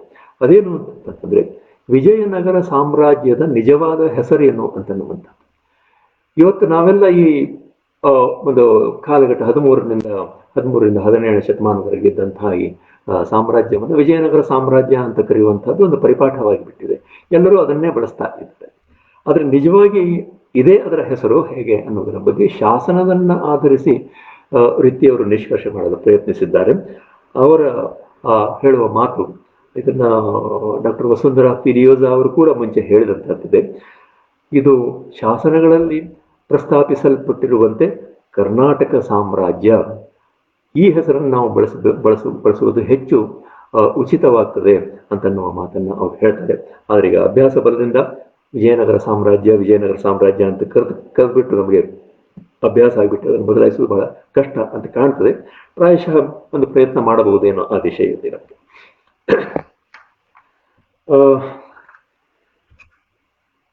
ಈ ಎಪಿಗ್ರಫಿಯ ಕರ್ನಾಟಕ 24ನೇ ಸಂಪುಟ ತುಮಕೂರು ಜಿಲ್ಲೆಗೆ ಸಂಬಂಧಪಟ್ಟದನ್ನ ಪ್ರೊಫೆಸರ್ ರೀತಿಯವರು ಸಂಪಾದಿಸಿದ್ದಿದೆ. ಇದರಲ್ಲಿ ತುಮಕೂರು ಜಿಲ್ಲೆಯ ಕುಣಿಗಲ್, ಗುಬ್ಬಿ, ಚಿಕ್ಕನಾಯಕನಹಳ್ಳಿ ಮತ್ತು ತುಮಕೂರು ಈ 4 ತಾಲೂಕುಗಳ ಶಾಸನಗಳಿದ್ದಾವೆ. ಒಟ್ಟು 423 ಶಾಸನಗಳನ್ನು ಅಲ್ಲಿ ಸಂಪಾದಿಸಲಾಗಿದೆ. ಇವೆಲ್ಲ ಮುಂಚೆ ಪ್ರಕಟವಾಗಿದ್ದಂತಹ ಹಲವು ಶಾಸನಗಳೊಂದಿಗೆ ನಂತರ ಪ್ರಕಟ ಆದಂತಹ ಕೆಲವು ಶಾಸನಗಳನ್ನು ಸೇರಿಸಿ ಒಂದು ಮಾಡಿ ಅದನ್ನು ವ್ಯವಸ್ಥಿತವಾಗಿ ಸಿದ್ಧಪಡಿಸಿ ಅವುಗಳನ್ನು ಸಂಪಾದಿಸುವಂತಹ ಕೆಲಸ ಇದೆ. ಆದರೆ ಇದರ ಪೀಠಿಕೆಯನ್ನು ನೋಡಿದರೆ ನಮಗೆ ಮತ್ತೆ ರೀತಿಯವರ ಒಂದು ಛಾಪು ಕಾಣ್ತದೆ. ಸೊ ಅಲ್ಲಿ ಅವರು ಅನುಸರಿಸಿರುವಂತಹ ವಿಧಾನ ಹೇಗಿದೆ ಅಂತಂತಂದ್ರೆ, ಅರಸು ಮನೆತನಗಳ ಇತಿಹಾಸವನ್ನು ಪ್ರಸ್ತಾಪಿಸುವಂತೂ ಮುಂಚಿನಿಂದ ಬಂದಂತಹ ಪರಂಪರೆ ಅದು ಇದ್ದೇ ಇದೆ. ಅದರೊಟ್ಟಿಗೆ ಶಾಸನಗಳಲ್ಲಿನ ಸಾಹಿತ್ಯಿಕ ಗುಣಗಳನ್ನು ಕುರಿತು ಅವರು ಪ್ರಸ್ತಾಪಿಸಿ, ಮುಖ್ಯವಾಗಿ ಚಿತ್ರಲತೆ ಎನ್ನುವಂತಹ ವೃತ್ತವನ್ನ ಒಂದು ಪದ್ಯಕ್ಕೆ ಶಾಸನದಲ್ಲಿಯೇ ಬಳಸಿರುವಂತಹದ್ದನ್ನ ಗುರುತಿಸ್ತಾರೆ. ಇದು ಚಿಕ್ಕನಾಯಕನಹಳ್ಳಿ ಅನ್ನುವ 4ನೇ ಶಾಸನ. ನಿಜವಾಗಿ ಅದು ಚಂಪಕಮಾಲೆಯ ವೃತ್ತದಲ್ಲಿ ಇದ್ರೂ ಕೂಡ ಅದಕ್ಕೆ ಚಿತ್ರಲತೆ ಅನ್ನುವಂತಹ ವೃತ್ತ ಎಂಬುದಾಗಿ ಆ ಶಾಸನದಲ್ಲಿ ಹೆಸರಿಸಿರುವಂತಹದ್ದು ವಿಶೇಷ ಅಂತ ಗುರುತಿಸಿ ಆ ಹೆಸರು ನಮಗೆ ಈ ಕನ್ನಡ ಛಂದಸ್ಸಿನಲ್ಲಿ ಛಂದಸ್ ಕೃತಿಗಳಲ್ಲಿ ಉಲ್ಲೇಖ ಆಗಿಲ್ಲ ಅನ್ನುವ ಮಾತನ್ನು ಹೇಳ್ತಾರೆ ಅವರು. ಹಾಗೆಯೇ ಭಾಷೆ ಮತ್ತು ಸಂಸ್ಕೃತಿಯ ದೃಷ್ಟಿಯಿಂದ ಗಮನಾರ್ಹ ಪದಗಳು, ಇದು ಅವರ ಒಂದು ವೃತ್ತಿಯವರ ವೈಶಿಷ್ಟ್ಯ ಅಂತಲೇ ಹೇಳ್ಬೇಕು, ನಾನು ಒಂದು ನಿರ್ದಿಷ್ಟವಾದ ಛಾಪು ಅಂತಲೇ ಹೇಳ್ಬೇಕಂತ. ಸೊ ಗಮನಾರ್ಹವಾದ ಪದಗಳನ್ನು ಪಟ್ಟಿ ಮಾಡ್ತಾರೆ ಅವರು. ಅದೇ ರೀತಿ ದತ್ತಿಯಲ್ಲಿ ಬರುವಂತಹ ವಿವಿಧ ಪ್ರಕಾರಗಳು, ಉದಾಹರಣೆಗೆ ಅಚ್ಚಕ ಸ್ವಾಸ್ಥ್ಯ, ಪಲ್ಲಕ್ಕಿ ಉಂಬಳಿ, ಸತ್ತಿಗೆಯ ಕೊಡುಗೆ, ಇಂತಹ ಪದಗಳನ್ನು ಕೂಡ ಅವರು ಎಷ್ಟು ಮಾಡಿ ಒಂದು ಪಟ್ಟಿ ಮಾಡಿಬಿಟ್ಟು ಇಲ್ಲಿ ಕೊಟ್ಟಿರುವಂಥದ್ದು ನಮಗೆ ಕಾಣ್ತಾ ಇದೆ. ಹಾಗೆಯೇ ವಿಜಯನಗರ ಸಂಸ್ಕೃತ ಶಾಸನಗಳಿಂದ ಅವುಗಳನ್ನು ಸಂಪುಟ 6 ಆಗಿ ಅವರು ಪ್ರಕಟಿಸಿದ್ದಂಥದ್ದು ಇದೆ. ಎಲ್ಲ ಶಾಸನವನ್ನು ಅವರು ಅಲ್ಲಿ ತಂದಿದ್ದಾರೆ. ಸುಮಾರು ಶಾಸನಗಳು 279 ಶಾಸನಗಳೊಳಗೆ ಇದ್ದಾವೆ ಒಂದು ಇದರೊಳಗೆ ಸಂಸ್ಕೃತ ಶಾಸನಗಳು. ಇದರ ಆರಂಭದಲ್ಲಿ ಅವರು ಚರ್ಚಿಸುವಂತಹ ಒಂದು ವಿಷಯವನ್ನು ನಾನು ಇಲ್ಲಿ ಪ್ರಸ್ತಾಪಿಸಬೇಕು. ಅದೇನು ಅಂತಂದ್ರೆ, ಈ ಕೃಷ್ಣದೇವರಾಯ ಉದಯಗಿರಿಯಿಂದ ಒಂದು ಕೃಷ್ಣನ ಪ್ರತಿಮೆಯನ್ನು ತಂದು ಅದನ್ನ ಹಂಪಿಯಲ್ಲಿ ತಾನು ನಿರ್ಮಿಸಿದಂತಹ ಕೃಷ್ಣ ದೇವಾಲಯದಲ್ಲಿ ಸ್ಥಾಪಿಸಿದ ಅನ್ನುವಂತಹ ವಿಚಾರ ಎಲ್ಲರಿಗೂ ಬಹಳ ಪ್ರಸಿದ್ಧವಾಗಿರುವಂತಹ ವಿಚಾರ. ಆದರೆ ಇದರ ಬಗ್ಗೆ ಹಲವು ಸಮಸ್ಯೆಗಳಿದ್ದಾವೆ. ಈ ಒಂದು ದೇವಾಲಯದಲ್ಲಿ ಅದರ ಗರ್ಭಗೃಹದ ಸಮೀಪ ಸಿಕ್ಕಿತು ಅಂತನ್ನುವಂತಹ ಒಂದು ಕೃಷ್ಣನ ಪ್ರತಿಮೆ ಇವತ್ತು ಮದ್ರಾಸಿನ ಚೆನ್ನೈನ ಎಗಮೋರ್ ಮ್ಯೂಸಿಯಂನಲ್ಲಿ ಇದೆ, ಸರ್ಕಾರಿ ಸಂಗ್ರಹಾಲಯದಲ್ಲಿ ಇದೆ. ಸೊ ಅದೊಂದು ಕುಳಿತ ಕೃಷ್ಣನ ವಿಗ್ರಹ, ವಿಜಯನಗರ ಶೈಲಿಯಲ್ಲೇ ಇರುವಂಥದ್ದು. ಪ್ರಾಯಶಃ ಅದು ಈ ದೇವಾಲಯದ ಗರ್ಭಗೃಹದಲ್ಲಿ ಇತ್ತು ಅಂತ ಕಾಣ್ತದೆ. ಆದರೆ ಅದನ್ನ ಉದಯಗಿರಿಯಿಂದ ತಂದರು ಅಂತ ಹೇಳುವಂತಹ ಮಾತಿಗೆ ಸ್ವಲ್ಪ ವಿರೋಧವಡ್ಡುವಂತಹ ಮಾಹಿತಿಗಳು ನಮಗೆ ಶಾಸ್ತ್ರಗಳಲ್ಲಿ ಕಾಣ್ತವೆ. ಅದರಲ್ಲಿ ಒಂದು ಪ್ರೊಫೆಸರ್ ರೀತಿಯವರು ಪ್ರಸ್ತಾಪಿಸಿರುವಂತಹದ್ದು ಅಂತಂತಂದ್ರೆ, ಮುಖ್ಯವಾಗಿ ಇದು ಬಾಲಕೃಷ್ಣನ ಪ್ರತಿಮೆ ಆಗಿತ್ತು. ಬಾಲಕೃಷ್ಣ ಅಂತಂತಂದ್ರೆ ಸಾಮಾನ್ಯವಾಗಿ ಬೆಣ್ಣೆಯನ್ನು ಕೈಯಲ್ಲಿ ಹಿಡಿದುಕೊಂಡು ಅಂಬೆಗಾಲಿಡ್ತಾ ಇರುವಂತಹ ಒಂದು ಕೃಷ್ಣನ ಪ್ರತಿಮೆಯನ್ನು ಬಾಲಕೃಷ್ಣ ಅಂತ ಕರೆಯುವಂಥದ್ದು ವಾಡಿಕೆ. ಸೊ ಇದು ನಮಗೆ ವಿಜಯನಗರ ಕಾಲದ ಶಿಲ್ಪಗಳಲ್ಲೂ ಕಾಣ್ತದೆ. ಅಷ್ಟೇ ಅಲ್ಲ, ಈ ಕೃಷ್ಣ ದೇವಸ್ಥಾನ ಅಂತ ನಾವು ಏನ್ ಕೇಳ್ತೇವೆ ಅದರ ಕಂಬದ ಮೇಲೂ ಅದು ಕಾಣ್ತಾ ಇದೆ. ಇನ್ನೊಂದು ಸಮೀಪದ ಸ್ಥಳದಲ್ಲಿಯೂ ಕೂಡ ಅಂತ ಪ್ರತಿಮೆ ಇರುವಂತಹ ಶಾಸನ, ಅದರೊಟ್ಟಿಗೆ ಆ ಒಂದು ಸ್ಥಳವನ್ನ ಕೃಷ್ಣ ದೇವಸ್ಥಾನಕ್ಕೆ ಕೊಟ್ಟಿದ್ರು ಅಂತನ್ನುವಂತಹ ಮಾತು ಬರುವಂತಹದ್ದು ಎಲ್ಲ ನಮಗೆ ಕಾಣ್ತದೆ. ಇವನ್ನೆಲ್ಲ ಪ್ರಸ್ತಾಪಿಸಿ ರೀತಿಯವರು ಏನ್ ಹೇಳ್ತಾರೆ ಅಂತಂದ್ರೆ, ಕೃಷ್ಣದೇವರಾಯ ತನ್ನಂತಹ ಪ್ರತಿಮೆಯೇ ಬೇರೆ, ನಮಗೆ ನಾವು ಭಾವಿಸಿರುವಂತಹ ಈ ಕೃಷ್ಣ ಪ್ರತಿಮೆಯೇ ಬೇರೆ ಅಂತನ್ನುವಂತಹ ಮಾತು ಅಲ್ಲೇನೆ, ಈ ಕೃಷ್ಣದೇವರಾಯ ತನ್ನಂತಹ ಪ್ರತಿಮೆ ಇತ್ತು, ಇದನ್ನ ತರುವ ಬಗ್ಗೆ ಸಂಸ್ಕೃತದಲ್ಲಿ ಹೇಳುವಾಗ ಉಪಾಯದಿಂದ ತಂದನು ಅಂತನ್ನುವಂತಹ ಮಾತು ಬರ್ತದೆ. ಈ ಉಪಾಯದಿಂದ ತಂದ ಅಂತಂತಂದ್ರೆ ಯಾಕೆ ಉಪಾಯದಿಂದ ತಂದ ಅನ್ನುವಂಥ ಪ್ರಶ್ನೆ ಬರ್ತದೆ. ಸೊ ಪ್ರಾಯಶಃ ಅದನ್ನ ತರುವುದಕ್ಕೆ ವಿರೋಧ ಇದ್ದಿರಬೇಕು ಇತ್ಯಾದಿ ವಿಚಾರಗಳನ್ನು ಪ್ರಸ್ತಾಪಿಸಿ, ನಂತರ ಇದು ನಾವೇನೋ ಮಣಿಮಂಟಪ ಅಂತ ಒಂದು ದೇವಸ್ಥಾನದ ಭಾಗವನ್ನು ಗುರುತಿಸ್ತೇವೆ. ಇದು ಮುಖ್ಯವಾಗಿ ಅಗರ ಮಂಟಪ ಅಂತ ಏನ್ ಕರಿತೀವಿ, ಮುಂದಿರುವಂತಹ ಮಂಟಪ, ಅದಕ್ಕೆ ಹೊಂದಿಕೊಂಡಂತ ಒಂದು ಚಿಕ್ಕ ಶಾಲಾಕಾರದ ಮಂಟಪ ಆಗಿರ್ತದೆ. ಸೊ ಅದರಲ್ಲಿ ಇಟ್ಟಿರಬಹುದಾದಂತಹದ್ದು ಅಂತನ್ನುವ ಮಾತನ್ನ, ಮತ್ತು ಇದು ನಾವೇನು ಭಾವಿಸ್ತಾ ಇದ್ದೇವೆ ಆ ಪ್ರತಿಮೆ ಅಂತೂ ಖಂಡಿತ ಅಲ್ಲ, ಇದು ಬಾಲಕೃಷ್ಣರ ಪ್ರತಿಮೆ ಆಗಿರಬೇಕು ಅಂತನ್ನುವ ಮಾತನ್ನ ಅವರು ಸ್ಥಾಪಿಸಲಿಕ್ಕೆ ಪ್ರಯತ್ನ ಮಾಡಿದ್ದಾರೆ. ಸೊ ಈ ವಿಚಾರದ ಬಗ್ಗೆ ನಾನು ಬರೆದಂತಹದ್ದಿದೆ, ವಸುಂಧರಾ ಫಿಲಿಯೋಜಾ ಅವರು ಕೂಡ ಬರೆದಂತಹದ್ದು ಇದೆ. ಬಹುಶಃ ಅದನ್ನ ಒಪ್ಪಬೇಕಾದಂತಹ ವಿಚಾರ. ಇನ್ನೊಂದು, ಇತಿಹಾಸಕಾರನಾಗಿ ನಾವು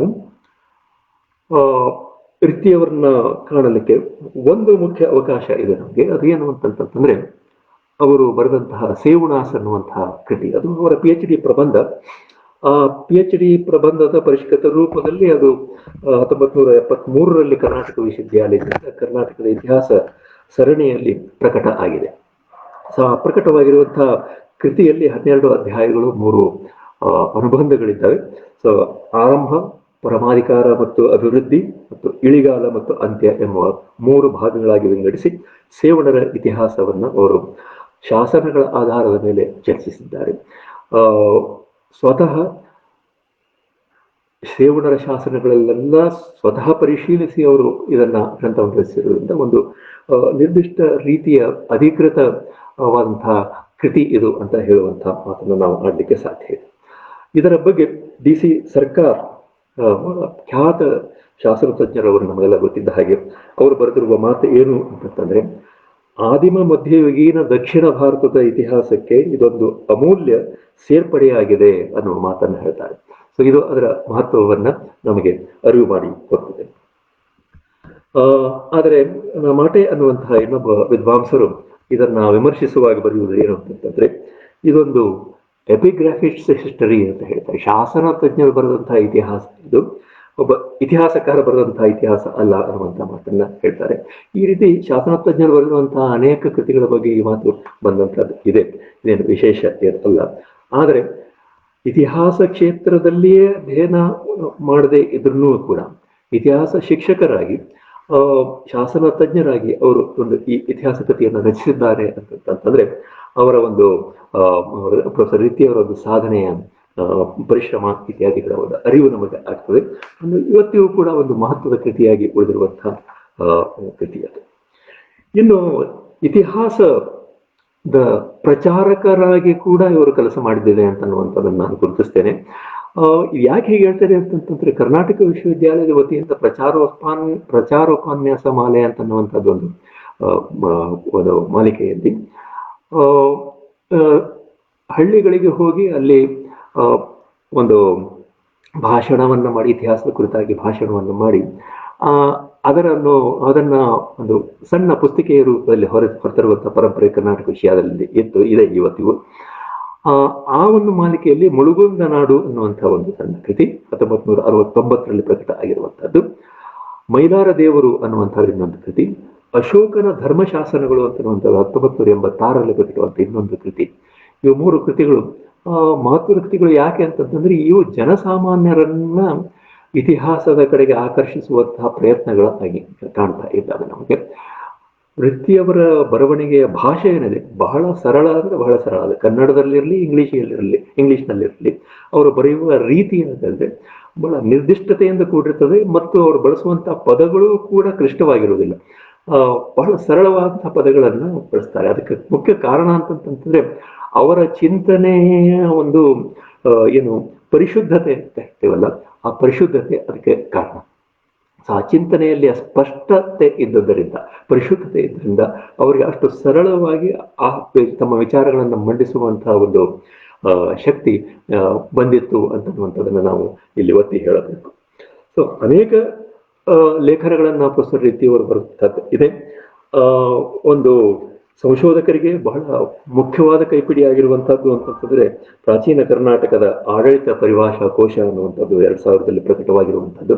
ಇದರಲ್ಲಿ ಕರ್ನಾಟಕದ ಶಾಸನಗಳಲ್ಲಿ, ಸಾಹಿತ್ಯದಲ್ಲಿ ಬಂದಿರುವಂತಹ ಆಡಳಿತದ ಕುರಿತಾದಂತಹ ಪದಗಳನ್ನ ಒಂದು ಕಡೆ ವರ್ಗೀಕರಿಸಿ, ವಿವಿಧ ರೀತಿಯಲ್ಲಿ ವರ್ಗೀಕರಿಸಿ ಅವುಗಳನ್ನ ಅರ್ಥವನ್ನ ನಿಷ್ಕರ್ಷೆ ಮಾಡಿದ್ದೆ. ಅವುಗಳ ಉತ್ಪತ್ತಿ ಏನು ಎಂಬುದನ್ನು ಚರ್ಚಿಸಿದಂತಹದ್ದು ಇದೆ. ಬಹಳ ಮಹತ್ವದ ಕೃತಿ, ಎಲ್ಲ ಸಂಶೋಧಕರಿಗೂ ನೋಡಲೇಬೇಕಾದಂತಹ ಕೃತಿ ಅದು ಅನ್ನುವಂಥದ್ದನ್ನ ನಾನು ಹೇಳಬೇಕು. ವೃತ್ತಿಯವರಿಗೆ ಅನೇಕ ಗೌರವಗಳು ಸಂದಿದ್ದಾವೆ. ಎಪಿಗ್ರಾಫಿಕಲ್ ಸೊಸೈಟಿ ಆಫ್ ಇಂಡಿಯಾ 1993ರಲ್ಲಿ ಅವರಿಗೆ ತಾಮ್ರಪಟ ಪ್ರಶಸ್ತಿ ನೀಡಿದೆ, ಅವರ ಶಾಸನ ಕ್ಷೇತ್ರದಲ್ಲಿ ಅವರು ಮಾಡಿದ ಕೆಲಸವನ್ನ ಗಮನಿಸಿ. 2001ರಲ್ಲಿ BR ಗೋಪಾಲ್ ಪ್ರಶಸ್ತಿ ಬಂದಿದೆ ಅವರಿಗೆ. 2007ರಲ್ಲಿ ಕರ್ನಾಟಕ ರಾಜ್ಯೋತ್ಸವ ಪ್ರಶಸ್ತಿ ಬಂದಿದೆ. 2010ರಲ್ಲಿ ಚಿದಾನಂದ ಪ್ರಶಸ್ತಿ ಬಂದಿದೆ. 2011ರಲ್ಲಿ ಶಂಭಾ ಪ್ರಶಸ್ತಿ ಬಂದಿದೆ.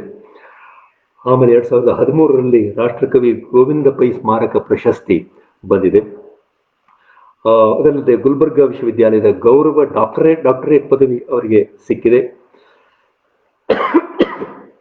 ಏಷಿಯಾಟಿಕ್ ಸೊಸೈಟಿ ಮುಂಬೈ 2 ವರ್ಷಕ್ಕೊಮ್ಮೆ ನೀಡುವಂತಹ ಒಂದು ವಿಶಿಷ್ಟ ಸುವರ್ಣ ಪದಕ, ಕ್ಯಾಂಪ್ ಬೆಲ್ ಸುವರ್ಣ ಪದಕ ಅಂತನ್ನುವಂಥದ್ದು, ಅದು ಅವರಿಗೆ ಸಂದಿದೆ. ಆಮೇಲೆ ಕರ್ನಾಟಕ ಇತಿಹಾಸ ಅಕಾಡೆಮಿಯ ಇತಿಹಾಸ ಸಂಸ್ಕೃತಿ ಶ್ರೀ ಅನ್ನುವಂಥದ್ದು ಒಂದು ವಿಶಿಷ್ಟ ಪ್ರಶಸ್ತಿ ಕೂಡ ಅವರಿಗೆ 2017ರಲ್ಲಿ ಬಂದಿದೆ ಅನ್ನುವಂಥದ್ದನ್ನು ನಾವಿಲ್ಲಿ ಉಲ್ಲೇಖಿಸಬಹುದು. ಇವು ಕೆಲವು ಮಾತ್ರ, ಇನ್ನೂ ಹಲವು ಪ್ರಶಸ್ತಿಗಳು ಅವರಿಗೆ ಬಂದಂಥದ್ದು ಇದೆ. ಅವರ ಒಡನಾಟದಲ್ಲಿ ನಾನು ಗಮನಿಸಿದಂತಹ ಒಂದು ವಿಚಾರವನ್ನು ನಿಮ್ಮಲ್ಲಿ ಹಂಚಿಕೊಳ್ಳಲು ಪ್ರಯತ್ನ ಮಾಡ್ತೇನೆ. ಅದೇನು ಅಂತಂದ್ರೆ, ಒಂದು ಸಂದರ್ಭದಲ್ಲಿ ನಾನು ಪ್ರೊಫೆಸರ್ ರೀತಿ ಅವ್ರನ್ನ ಬೆಂಗಳೂರಿಗೆ ಕರೆದೊಯ್ಯುವಂತಹ ಪ್ರಸಂಗ ಅವರಿಗಿತ್ತು. ಆವಾಗ ಅವ್ರನ್ನ ಕರೆದೊಯ್ಯಲಿಕ್ಕೆ ಅಂತ ಅಂದ್ಬಿಟ್ಟು ನಾನು ಅವರ ಮನೆಗೆ ಹೋಗಿದ್ದೆ. ಸೊ ಹೊರಡುವ ಮುನ್ನ ಪ್ರೊಫೆಸರ್ ರಿತ್ತಿ ಅವರು ಕೆಲಸ ಮಾಡ್ತಾ ಇದ್ದಂಥ ಅಟ್ಟದ ಮೇಲೆ ಅವರ ಕೆಲಸ, ಅಲ್ಲೆಲ್ಲ ಅವರ ಪುಸ್ತಕಗಳ ರಾಶಿ, ಅಲ್ಲಿ ಟೇಬಲ್ಲು, ಅಲ್ಲಿ ಕಂಪ್ಯೂಟರು ಇತ್ಯಾದಿಗಳು. ಅಲ್ಲಿ ಮೆಲ್ಲನೆ ಹತ್ತಿಕೊಂಡು ಹೋದರು. ಹತ್ತಿಕೊಂಡು ಹೋದಂಥವರನ್ನು ನಾನು ಹಿಂಬಾಲಿಸಿದೆ. ಅಲ್ಲಿ ಹೋದ್ಮೇಲೆ ನಾನು ಏನು ಕಂಡೆ ಅಂತಂತಂದರೆ, ಅವರು ಯಾರಿಗೆ ಕೈ ಮುಗಿದರು ಅಂತನ್ನುವಂಥ ನಾನು ಗಮನಿಸಿದ್ದು ಅಂತಂತಂದರೆ, ಅವರ ಒಂದು ಅಧ್ಯಯನ ಕೊಠಡಿಯಲ್ಲಿ ಡಾಕ್ಟರ್ ಪಿ ಬಿ ದೇಸಾಯಿ ಅವರ ಗುರುಗಳು, ಅವರ ಒಂದು ದೊಡ್ಡ ಛಾಯಾಚಿತ್ರ ಗೋಡೆಯಲ್ಲಿದೆ. ಅದನ್ನು ಬಿಟ್ಟರೆ ಪುಸ್ತಕಗಳು. ಮೊದಲು ಡಾಕ್ಟರ್ ಪಿ ಬಿ ದೇಸಾಯಿ ಅವರ ಒಂದು ಛಾಯಾಚಿತ್ರಕ್ಕೆ ಅವರು ನಮಿಸಿ, ನಂತರ ಸುತ್ತಮುತ್ತಲೂ ಇದ್ದಂತಹ ಪುಸ್ತಕಗಳಿಗೆ ಅವರು ನಮಿಸಿದರು. ಹೀಗಾಗಿ ಸರ್ ರಿತ್ತಿಯವರು ಸರಸ್ವತಿಯ ಆರಾಧಕರು ಅಂತ ಹೇಳಿದರೆ ತಪ್ಪಾಗುವುದಿಲ್ಲ. ಇದು ನಾನು ನನ್ನ ಅನುಭವದಿಂದ ಕಂಡುಕೊಂಡಂತಹ ಮಾತು, ಅದರಿಂದ ಇಲ್ಲಿ ಪ್ರಸ್ತಾಪಿಸ್ತಾ ಇದ್ದೇನೆ. ಅವರ ಮೊಟ್ಟೋ ಏನಾಗಿತ್ತು ಅನ್ನೋದರ ಬಗ್ಗೆ ತಾವೇ ಬರೆದಿದ್ದಾರೆ ಅವರು. ತ್ವಯಾ ಹೃಷಿಕೇಶ ಹೃದಯ ಸ್ಥಿತೇನ ಯಥಾ ನಿಯುಕ್ತೋಸ್ಮಿ ತಥಾ ಕರೋಮಿ. ದೇವರೇ, ನೀನು ನನ್ನ ಹೃದಯದಲ್ಲಿದ್ದು ನಿರ್ದೇಶಿಸಿದಂತೆ ನಾನು ಮಾಡುತ್ತೇನೆ ಅನ್ನುವ ಮಾತನ್ನ ಅವರು ತಮ್ಮ ಮೊಟ್ಟೋ ಆಗಿ ಇಟ್ಟುಕೊಂಡಂತ. ಅಂದರೆ ದೇವರ ಒಂದು ಹಸ್ತವನ್ನ ಅವರು ಒಪ್ಪಿಕೊಳ್ತಾ ಇದ್ರು ನಮ್ಮ ನಡಾವಳಿಯಲ್ಲಿ ಅಂತ ಅನ್ನೋದನ್ನ ಅದರಿಂದ ಕಂಡುಕೊಳ್ಬಹುದು ನಾವು. ಈ ಒಂದು ಉಪನ್ಯಾಸವನ್ನು ಮುಗಿಸುವ ಮುನ್ನ ಒಂದೆರಡು ಮಾತುಗಳನ್ನು ಹೇಳ್ತೇನೆ ನಾನು. ಅವರು ತೀರ್ಕೊಂಡದ್ದು ನಮಗೆ ಸ್ವಾತಂತ್ರ್ಯೋತ್ಸವದ ದಿನದಂದೇ, ಆಗಸ್ಟ್ 15, 2018. ಅವರು ತೀರ್ಕೊಂಡರೂ ಕೂಡ ಅವರ ನೇತ್ರಗಳನ್ನು ದಾನ ಮಾಡಲಾಯಿತು, ಅವರ ದೇಹವನ್ನು ಕೂಡ ವೈದ್ಯಕೀಯ ಚಿಕಿತ್ಸಾಲಯಕ್ಕೆ ದಾನ ಮಾಡಲಾಯಿತು. ಹೀಗಾಗಿ ಅವರ ಪಾರ್ಥಿವ ಶರೀರ ಇನ್ನೂ ಇದೆ, ಉಪಯೋಗ ಆಗ್ತಾ ಇದೆ ಅನ್ನುವಂಥದ್ದು. ಅವರು ಕೊಟ್ಟಂಥ ನೇತ್ರಗಳಿಂದ ಒಬ್ಬ ವ್ಯಕ್ತಿಗೆ ಕಣ್ಣುಗಳು ಬಂದು ಅನ್ನುವಂಥ ವಿಚಾರವನ್ನು ಕೂಡ ನಾನು ಕೇಳಿದೆ. ಹೀಗಾಗಿ ಕೊನೆಯವರೆಗೂ ಕೂಡ ವಿಶಿಷ್ಟ ರೀತಿಯಲ್ಲಿ ಜೀವನ ಸಾಗಿಸಿದಂಥ ಒಬ್ಬ ವ್ಯಕ್ತಿ, ನಮಗೆಲ್ಲ ಒಂದು ಆದರ್ಶ ಇದ್ದ ಹಾಗೆ. ನಾವೆಲ್ಲ ಓದಲೇಬೇಕಾದಂತಹ ಒಂದು ಲೇಖನ ಅವರಿಂದ ಬರೆಯಲ್ಪಟ್ಟಂಥದ್ದಿದೆ. ತಾವೆಲ್ಲ ಅದನ್ನು ಓದಬೇಕು ಅಂತನ್ನುವಂಥ ವಿನಂತಿಯನ್ನು ಮಾಡಿಕೊಳ್ತೇನೆ. ಅದರ ಹೆಸರು my journey through life and letters ಅಂತ. My journey through life and letters ಅನ್ನುವಂಥದ್ದು. ಇದು ನಾನು ಮತ್ತು ನನ್ನ ಸ್ನೇಹಿತರು ಸಂಪಾದಿಸಿದಂತಹ ಅವರ ಗೌರವ ಸಂಪುಟ ರತ್ನ ಕೀರ್ತಿ ಅನ್ನುವಂಥದ್ದು ಅದರ 2ನೇ ಸಂಪುಟದಲ್ಲಿ ಪ್ರಕಟ ಆಗಿದೆ. ತಾವೆಲ್ಲ ದಯವಿಟ್ಟು ಅದನ್ನು ಓದಬೇಕು. ಅಂದರೆ ರಿತ್ತಿಯವರೇ ತಮ್ಮ ಬಗ್ಗೆ ತಾವು ಯಾವ ರೀತಿ ಕಂಡಿದ್ದಾರೆ ಅಂತ ಅನ್ನೋದರ ಒಂದು ಸ್ಪಷ್ಟ ಚಿತ್ರಣ ಅದರಿಂದ ನಮಗೆ ಸಿಗ್ತದೆ. ಸೊ ಅದನ್ನು ತಾವೆಲ್ಲ ದಯವಿಟ್ಟು ಓದಿ ಅಂತ ಹೇಳುವ ಮಾತಿನೊಂದಿಗೆ, ಕರ್ನಾಟಕ ಇತಿಹಾಸ ಅಕಾಡೆಮಿ ಇವತ್ತು ನನಗೆ ನೀಡಿರುವಂಥ ಈ ಒಂದು ಸದವಕಾಶಕ್ಕಾಗಿ ನಾನು ಅವರಿಗೆ ಧನ್ಯವಾದಗಳನ್ನು ಅರ್ಪಿಸ್ತಾ, ಶ್ರೋತೃಗಳಾಗಿ ನೀವು ಇಷ್ಟು ಹೊತ್ತು ಇದನ್ನು ತಿಳಿದು ಕೇಳಿದಿರಿ ಅನ್ನೋದಕ್ಕೆ ತಮಗೂ ನಾನು ಧನ್ಯವಾದನ ಅರ್ಪಿಸ್ತಾ ನನ್ನ ಮಾತನ್ನು ಮುಗಿಸ್ತೇನೆ. ಮತ್ತೊಮ್ಮೆ ಧನ್ಯವಾದಗಳು.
ಕೆಲವು ಪ್ರಶ್ನೆಗಳು ಬಂದಿದ್ದಾವೆ. ಒಂದು ಕಂದರಪುರ ಎಲ್ಲಿದೆ ಅಂತ ಕೇಳಿದಂಥದ್ದು. ಇದು ಕಂದರಪುರ ಅಲ್ಲ, ಕಂಧಾರಪುರ. ಈ ಕಂಧಾರಪುರ ಅನ್ನುವಂಥದ್ದು ಇವತ್ತಿನ ನಾಂದೇಡ್ ಜಿಲ್ಲೆಯಲ್ಲಿರುವಂತಹ ಕಂಧಾರ್ ಅನ್ನುವಂತಹ ಒಂದು ಸ್ಥಳ. ಅಲ್ಲಿ ಅನೇಕ ಅವಶೇಷಗಳೆಲ್ಲ ಸಿಕ್ಕಿದ್ದಾವೆ. ಇತ್ತೀಚೆಗೆ ನಾನು ಅಲ್ಲಿ ಹೋಗಿದ್ದೆ ಕೂಡ. ರಾಷ್ಟ್ರಕೂಟರಿಗೆ ಸಂಬಂಧಪಟ್ಟಂತಹ ಅವಶೇಷಗಳು ಅಷ್ಟೇ ಅಲ್ಲದೆ ನಂತರ ಕಾಲದ ಕೆಲವು ಶಾಸನ ಇತ್ಯಾದಿಗಳು ಕೂಡ ಅಲ್ಲಿ ಸಿಕ್ಕಿದ್ದಾವೆ.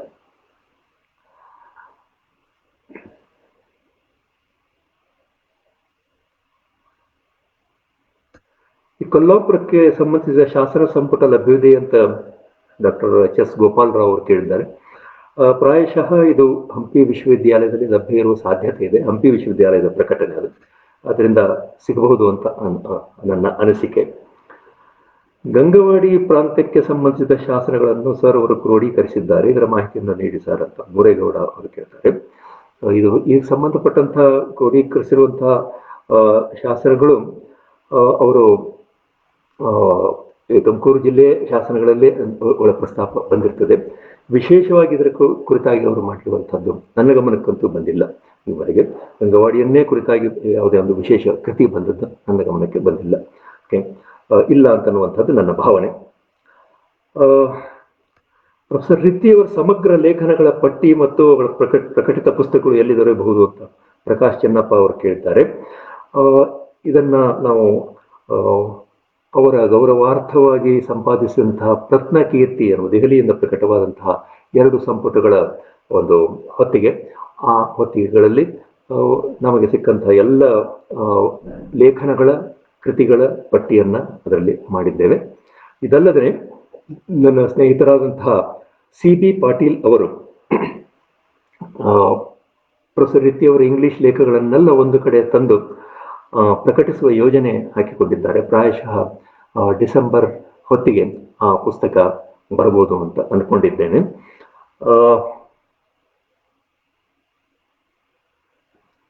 ಕೊಲ್ಲಾಪುರ ಮಹಾಲಕ್ಷ್ಮಿ ದೇಗುಲದ ಜಿನಬಿಂಬಗಳ ಚಿಕಣಿ ಶಿಲ್ಪಗಳು ಕಂಡುಬರುವ ಸರಿಯಷ್ಟೇ, ಈ ದೇಗುಲ ಹಿಂದೆ ಬಸದಿಯಾಗಿತ್ತೆ, ಇದರ ಬಗ್ಗೆ ರಿತ್ತಿಯವರ ಬರಹಗಳಿದ್ದಾವೆ ಎನ್ನುವ ಪ್ರಶ್ನೆ ಬಂದಿದೆ. ರವಿಕುಮಾರ್ ನವಲಗುಂದ ಅವರು ಕೇಳಿರುವಂತಹ ಪ್ರಶ್ನೆ. ಇದರ ಬಗ್ಗೆ ಹೆಚ್ಚು ರಿತ್ತಿಯವರು ಮಾತನಾಡಿಲ್ಲ. ನಾನೇ ಗಮನಿಸಿದ ಹಾಗೆ ಅದರ ಪರಿಸರದಲ್ಲೇ ಒಂದು ಮಂಟಪ ಇದೆ, ಆ ಮಂಟಪದಲ್ಲಿ ಕೆಲವು ಜೈನ ವಿಗ್ರಹಗಳಿರುವಂಥದ್ದು ನಿಜ.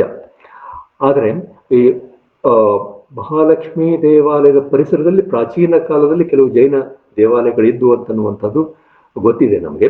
ಅವುಗಳ ಅವಶೇಷಗಳು ಮಾತ್ರ ಇವತ್ತು ಸಿಗ್ತವೆ. ಅದರರ್ಥ ಮಹಾಲಕ್ಷ್ಮಿ ದೇವಾಲಯ ಒಂದು ಜೈನ ದೇವಾಲಯ ಆಗಿತ್ತು ಅಂತ ಅಲ್ಲ, ಯಾಕಂದ್ರೆ ಸಾಕಷ್ಟು ಪುರಾವೆಗಳು ನಮಗೆ ಶಾಸನದಲ್ಲಿ ಶಿಲಾಹಾರಕ್ಕಿಂತ ಮುಂಚೆನೆ ಮಹಾಲಕ್ಷ್ಮಿಯ ಕೊಲ್ಲಾಪುರದ ಮಹಾಲಕ್ಷ್ಮಿಯ ಉಲ್ಲೇಖ ಇತ್ಯಾದಿಗಳು ನಮಗೆ ದೊರೆಯುವಂತಹದ್ದಿದೆ. ಪ್ರಾಯಶಃ ಅದು ಹಾಳಾಗಿದ್ದರಿಂದ ಶಿಲಾಹಾರ ಕಾಲದಲ್ಲಿ ಅದು ಪುನರ್ನಿರ್ಮಾಣ ಆಗಿದೆ ಅನ್ನುವಂಥ ಮಾತನ್ನ ಹೇಳಬಹುದು. ತಮಗೆಲ್ಲ ಧನ್ಯವಾದಗಳು.